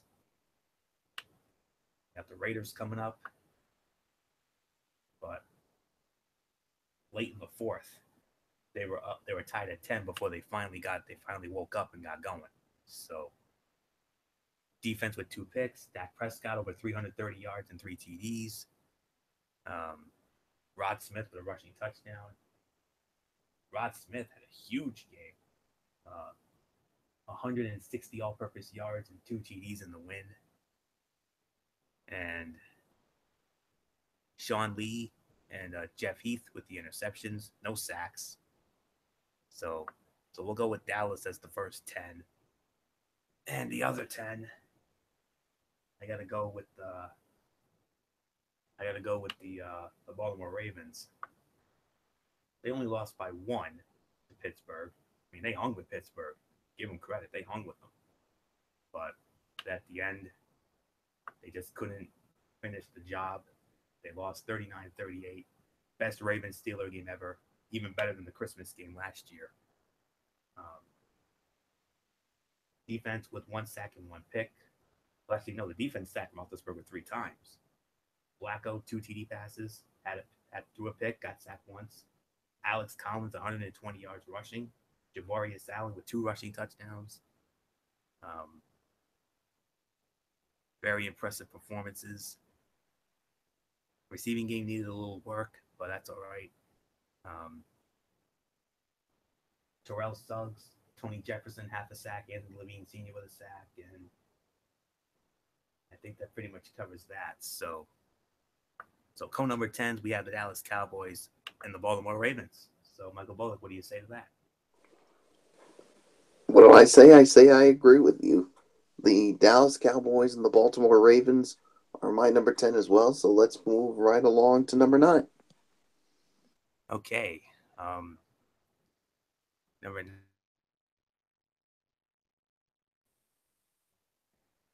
I believe this is where I have New Orleans Saints and the Los Angeles Rams. Yes. It is New Orleans and the Rams as my co-number 9s.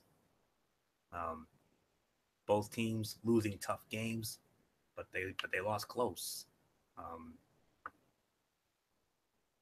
Rams 9-4, still lead the West, but they came up just a little bit short against Philadelphia in an amazing game, a 5-star shootout, 43-35 in the Coliseum. Let's see what the Rams did.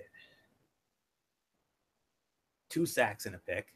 They had one sack and one pick of Carson Wentz and a sack of Nick Foles. Goff had 2 touchdown passes, but he only had 200 yards. Todd Gurley, 2 rushing touchdowns, 96 yards, played very well. Cooper Kupp, over 100 yards and a touchdown. Watkins had one as well. And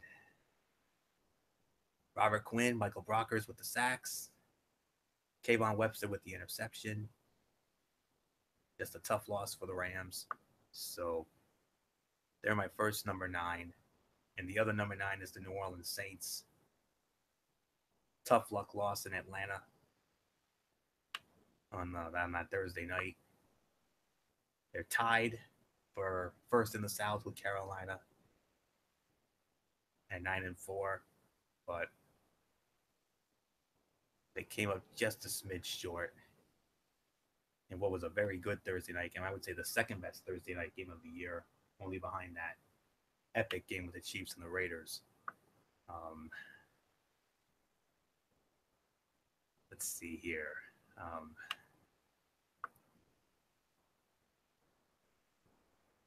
They got the Jets coming in. Should be a win. And defense had 3 interceptions and a sack of Matt Ryan. Defense played well, but just not well enough. Running game got contained. Alvin Kamara was injured, had a concussion. Michael Thomas over 100 yards and a touchdown in the loss. Tommy Lee Lewis had a touchdown and reception. And Chris Banjo, Marshawn Lattimore, and Marcus Williams with the interceptions. Halui Kaka with a sack. I apologize for the name butchering, but that's all I can say on that. So, co-number 9s, they are the Los Angeles Rams and the New Orleans Saints. Those are my number 9s. So, what do you say to that, Bullet? Once again, I agree. The Los Angeles Rams and the New Orleans Saints, they are my number 9 for this week. So there's really nothing more to say. Let's just move right along. And this is our last tie. At number 8, the Atlanta Falcons. And welcome back to the Power Rankings, the Kansas City Chiefs. Been a while. But start with Atlanta. That big win on Thursday night against New Orleans. 8-5. They got a winnable game on Monday night against Tampa, in which they can stay alive in the thick of the playoff race. Yeah, that big win against the Saints in that very good Thursday night game.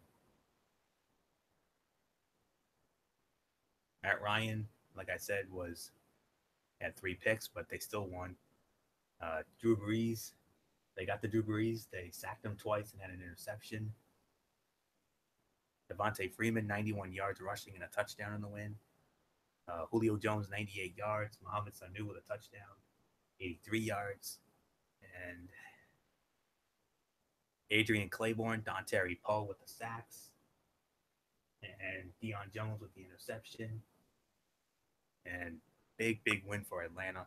They needed that one without question. Stay in the race in the NFC. Not just in the division, but the race altogether.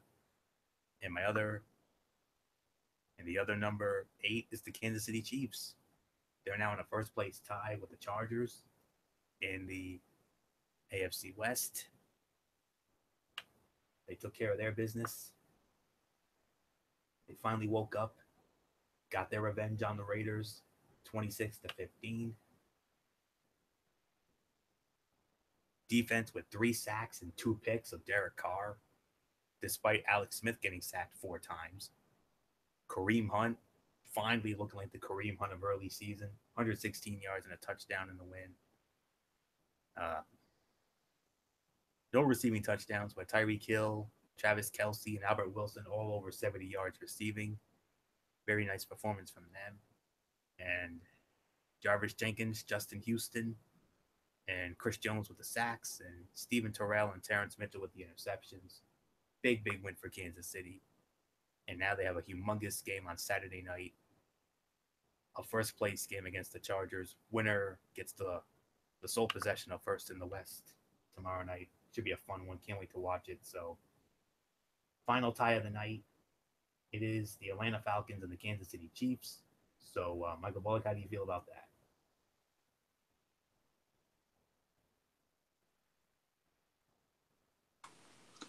Who would you have at number 8? Atlanta and Kansas City. All right. Yeah, I have Atlanta and Kansas City as my number 8. So yeah, there's really nothing more to say. I mean, now it's solos for the rest of these rankings, Florio. Yes, it is. And we started off at number 7 with a very hot team right now. They could be even hotter come Saturday night. Number 7, Los Angeles Chargers, winners of 4 in a row, 7-6. First place tie with the Kansas City Chiefs. They have the huge game tomorrow night. Took care of business against the Washington Redskins, 30-13. I mean, they have just found their groove. They're playing their best ball at the right time. Defense with 2 sacks and a pick of Kirk Cousins. Phillip Rivers over 300 yards and 2 touchdowns in the win. Melvin Gordon, 78 yards rushing and a touchdown. Tyrell Williams, 132 yards and a touchdown. Keenan Allen over 100 yards, he had 111. And touchdowns for Williams and Hunter Henry. And half a sack apiece for Corey Liggett and Melvin Ingram. And a full sack for Desmond King and an interception by Kyle Emanuel, 23 yards. And that's pretty much it. So Chargers getting it done at the right time, winning 4 in a row, beating the likes of, they blew out Buffalo, blew out Dallas on Thanksgiving, barely got by Cleveland, and then put a whooping on the Redskins. They're at Kansas City tomorrow night. They play the Jets. They're at the Jets on Christmas Eve. And then New Year's Eve, they host the Raiders. So, very realistic chance they could still win this division. So, nothing more to say. Los Angeles Chargers, number 7. So, Michael Bullock, what do you think of that?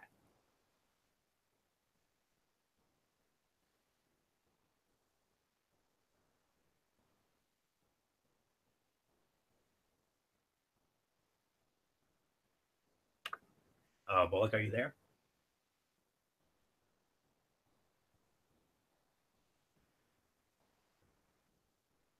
Oh, yeah, I think I lost him. Okay. Really nothing more to say there. So, all right, just give me a minute here. Okay, hold on a minute.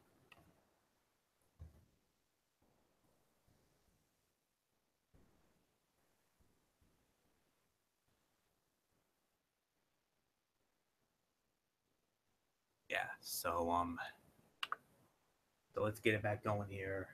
Chargers are number 7. Not sure where Bullock is. I think we may have lost him. So I'll just take it for a spin the rest of the way. So, all right, let's move on to number 6. I know this is not going to be a popular decision with some people, but based on what I saw from this team, they really need to be punished big time. My number 6, not going to be a popular decision, but I have to go with the New England Patriots. I'm sorry. They lost to the Dolphins. They lost to Jay Cutler. They let Jay Cutler outplay Tom Brady. That's terrible. Absolutely terrible. Yeah, they didn't have Gronk. I understand that, but oh, that's terrible. Brady was sacked twice and picked twice, but the defense had 2 sacks of Jay Cutler. Running game was non-existent, even though Rex Burkhead had a touchdown. Amendola, 76 yards. I mean, they looked lost. That's all I can say. James White receiving touchdown, yes. And 1 sack for Devin McCourty. And 1 sack for Adam Butler. No picks. An all-around bad performance. And they really need to be punished for it. So, I know it's not a popular decision, but the New England Patriots are my number 6. So let's go on to the top 5. And my number 5, I got to drop this team as well. Minnesota Vikings. Uh, Minnesota, close loss to Carolina. More competent team, by the way. Snapping their 8-game winning streak. 10-3. They host Cincinnati on Sunday with a chance to win the North. And tough loss to Carolina. Case Keenum played very well, 280 yards, 2 TDs, but he was sacked 6 times, picked twice. But the Minnesota defense played solid, 2 sacks and a pick of Cam Newton. Running game didn't do much. Adam Thielen continuing to impress, 105 yards and a touchdown. Kyle Rudolph with a touchdown as well. And sacks by Linval Joseph and Everson Griffin. Andrew Sadejo with an interception for 34 yards. And it's a tough luck loss for Minnesota. Cincinnati next. They look to win the NFC North. And a win should do just that. And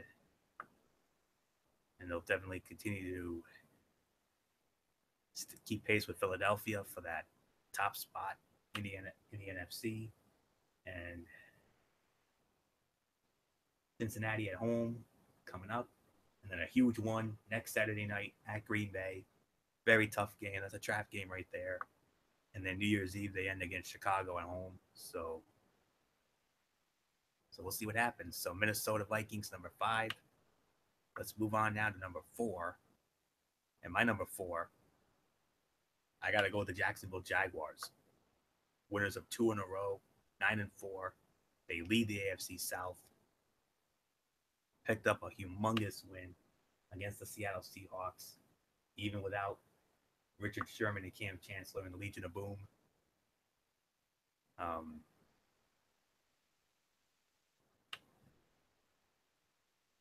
Let's see here. Defense with 3 interceptions and 2 sacks of Russell Wilson.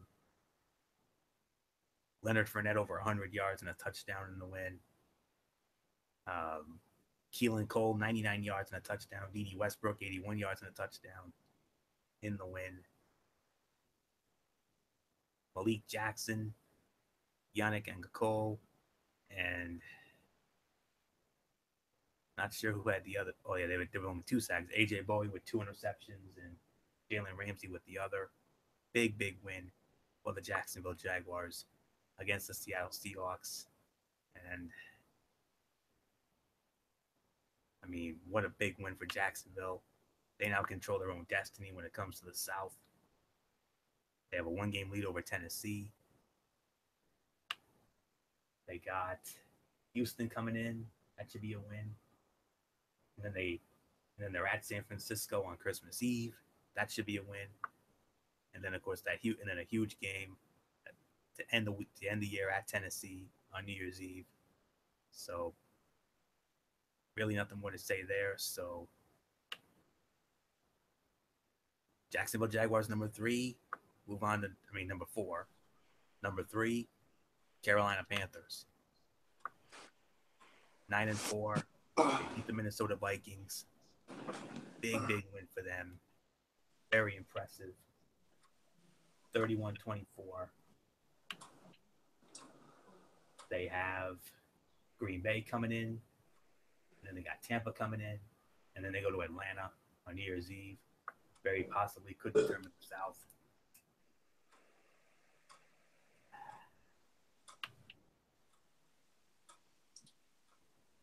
Defense with 6 sacks and 2 picks of Case Keenum. Cam Newton, not his best game, but he was okay. Jonathan Stewart, 103 yards and 3 touchdowns in the win. Devin Funchess with a receiving touchdown, 59 yards. But it was all about the D. 2 sacks for Kawan Short. And then 1 sack for Luke Kuechly, Mario Addison, Kyle Love, and Julius Peppers. James Bradbury and Gerald Worley with the interceptions, and just an all-around big win for Carolina. So they're number 3, Carolina Panthers. Number 2, gotta go with the Philadelphia Eagles. Hey, I'm right here, Florio. Okay, Bullock. Yeah, you. Well, I thought we lost you for a minute. Where do I have to catch you up? I think it's basically 7 to.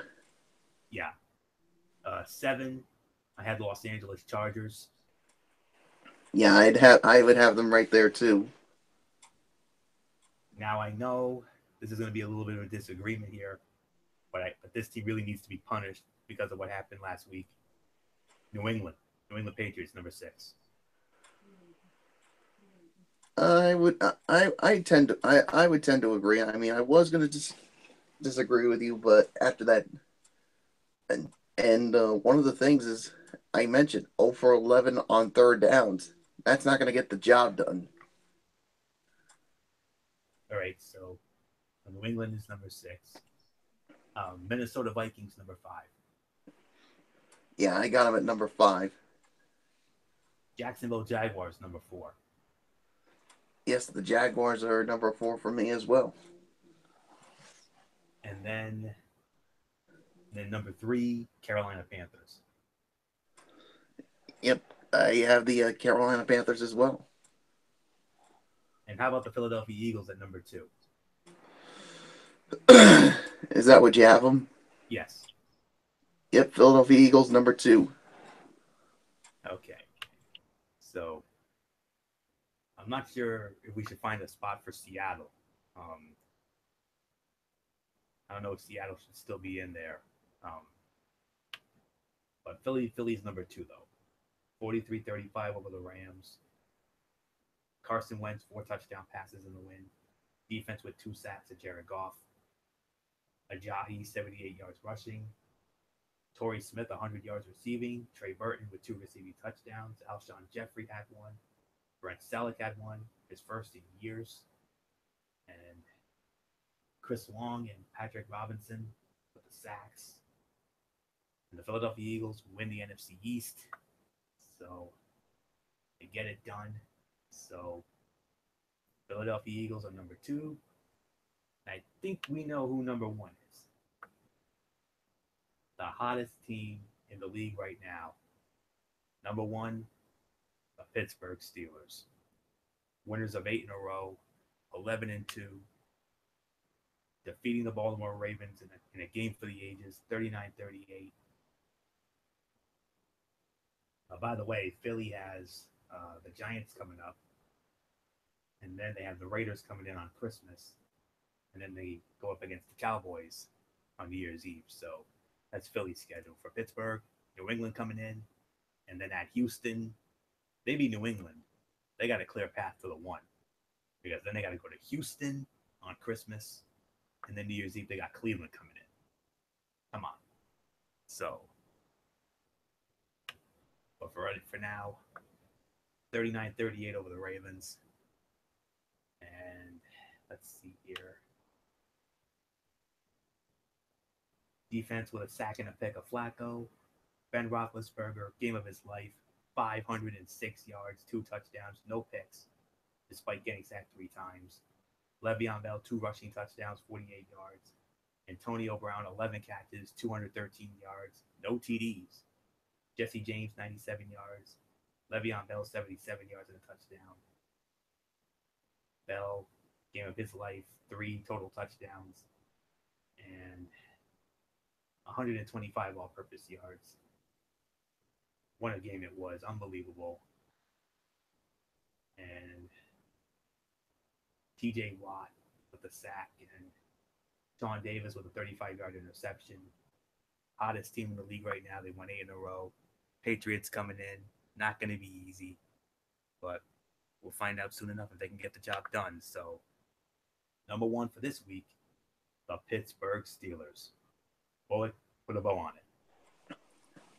I'm putting a bow on it with the Pittsburgh Steelers as number 1. So let's put a bow on this edition of Strictly Sports NFL Friday.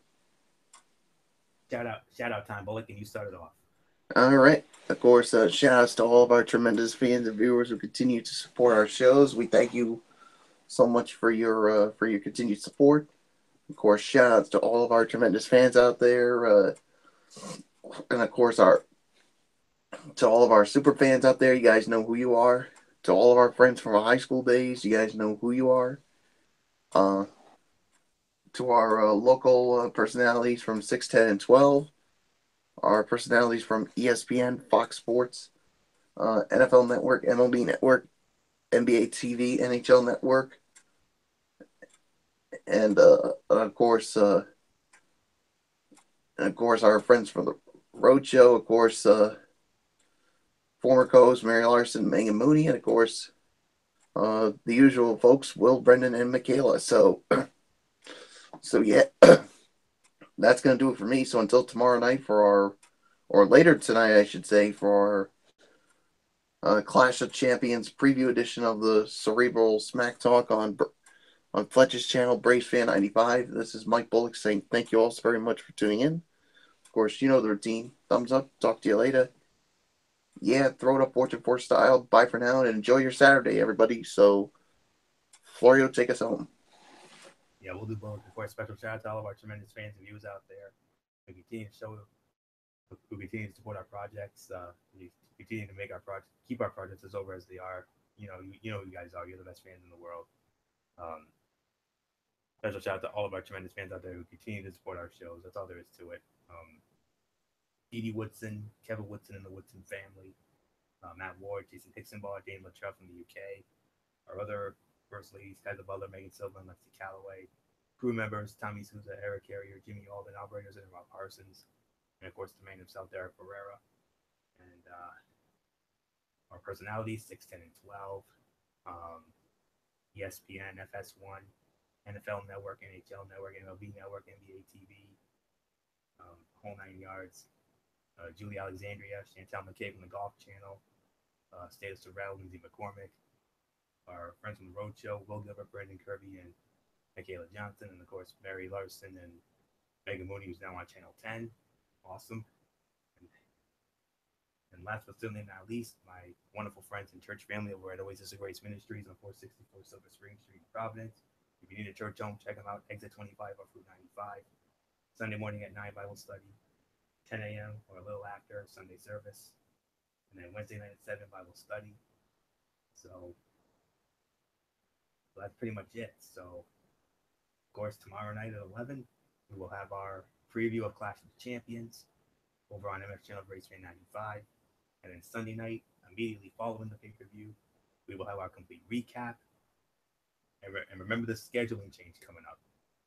No Ridiculously Raw on Monday night, because of the fact that myself, Michael Bullock, and Michael Fletcher will all be going to Monday Night Raw at the Dunkin' Donuts Center in Providence. So we're pushing the show back to Tuesday night, Ridiculously Raw, and then Wednesday night will be the Cerebral Smack Talk. Of course, we'll review the Raw in Providence. Brock Lesnar will be there with Paul Heyman. Of course, Drew Gulak against Cedric Alexander, #1 contender match for the Cruiserweight Championship, and other exciting things going on. And my Tony's take on 205 Live and Impact Wrestling. One review will be bad, the other will be amazing. So that's a little spoiler alert there. And then that'll be on Tuesday, and then Wednesday, Cerebral Smack Talk with MF. We'll sort out all the fallout from Clash of Champions. We'll review SmackDown Live. Maybe a Mikey's Mindset. We'll see. And then back here next Friday for NFL Friday, Week 16. We'll go down the slate of games for that. So that's pretty much it. So until tomorrow night for the Clash of the Champions preview, it's Anthony Floyo here for Michael Bullock, and in spirit, go to Line F Michael Fletcher, Edie Woodson, Derek Ferreira. You know the routine, everybody. Thumbs up. Talk to you later. Yeah. Go to Fortune 4 style. Bye for now, my friends. God bless. Be good to each other. Have a blessed Saturday. Enjoy the 2 NFL games tomorrow night. And until 11 tomorrow night for our preview of Clash of the Champions with MF on Braves Fan 95. You've been watching Strictly Sports NFL Friday right here on the Zone 25 on YouTube.com. And for everybody who's been a part of this one, for now, Anthony Floyo. So long.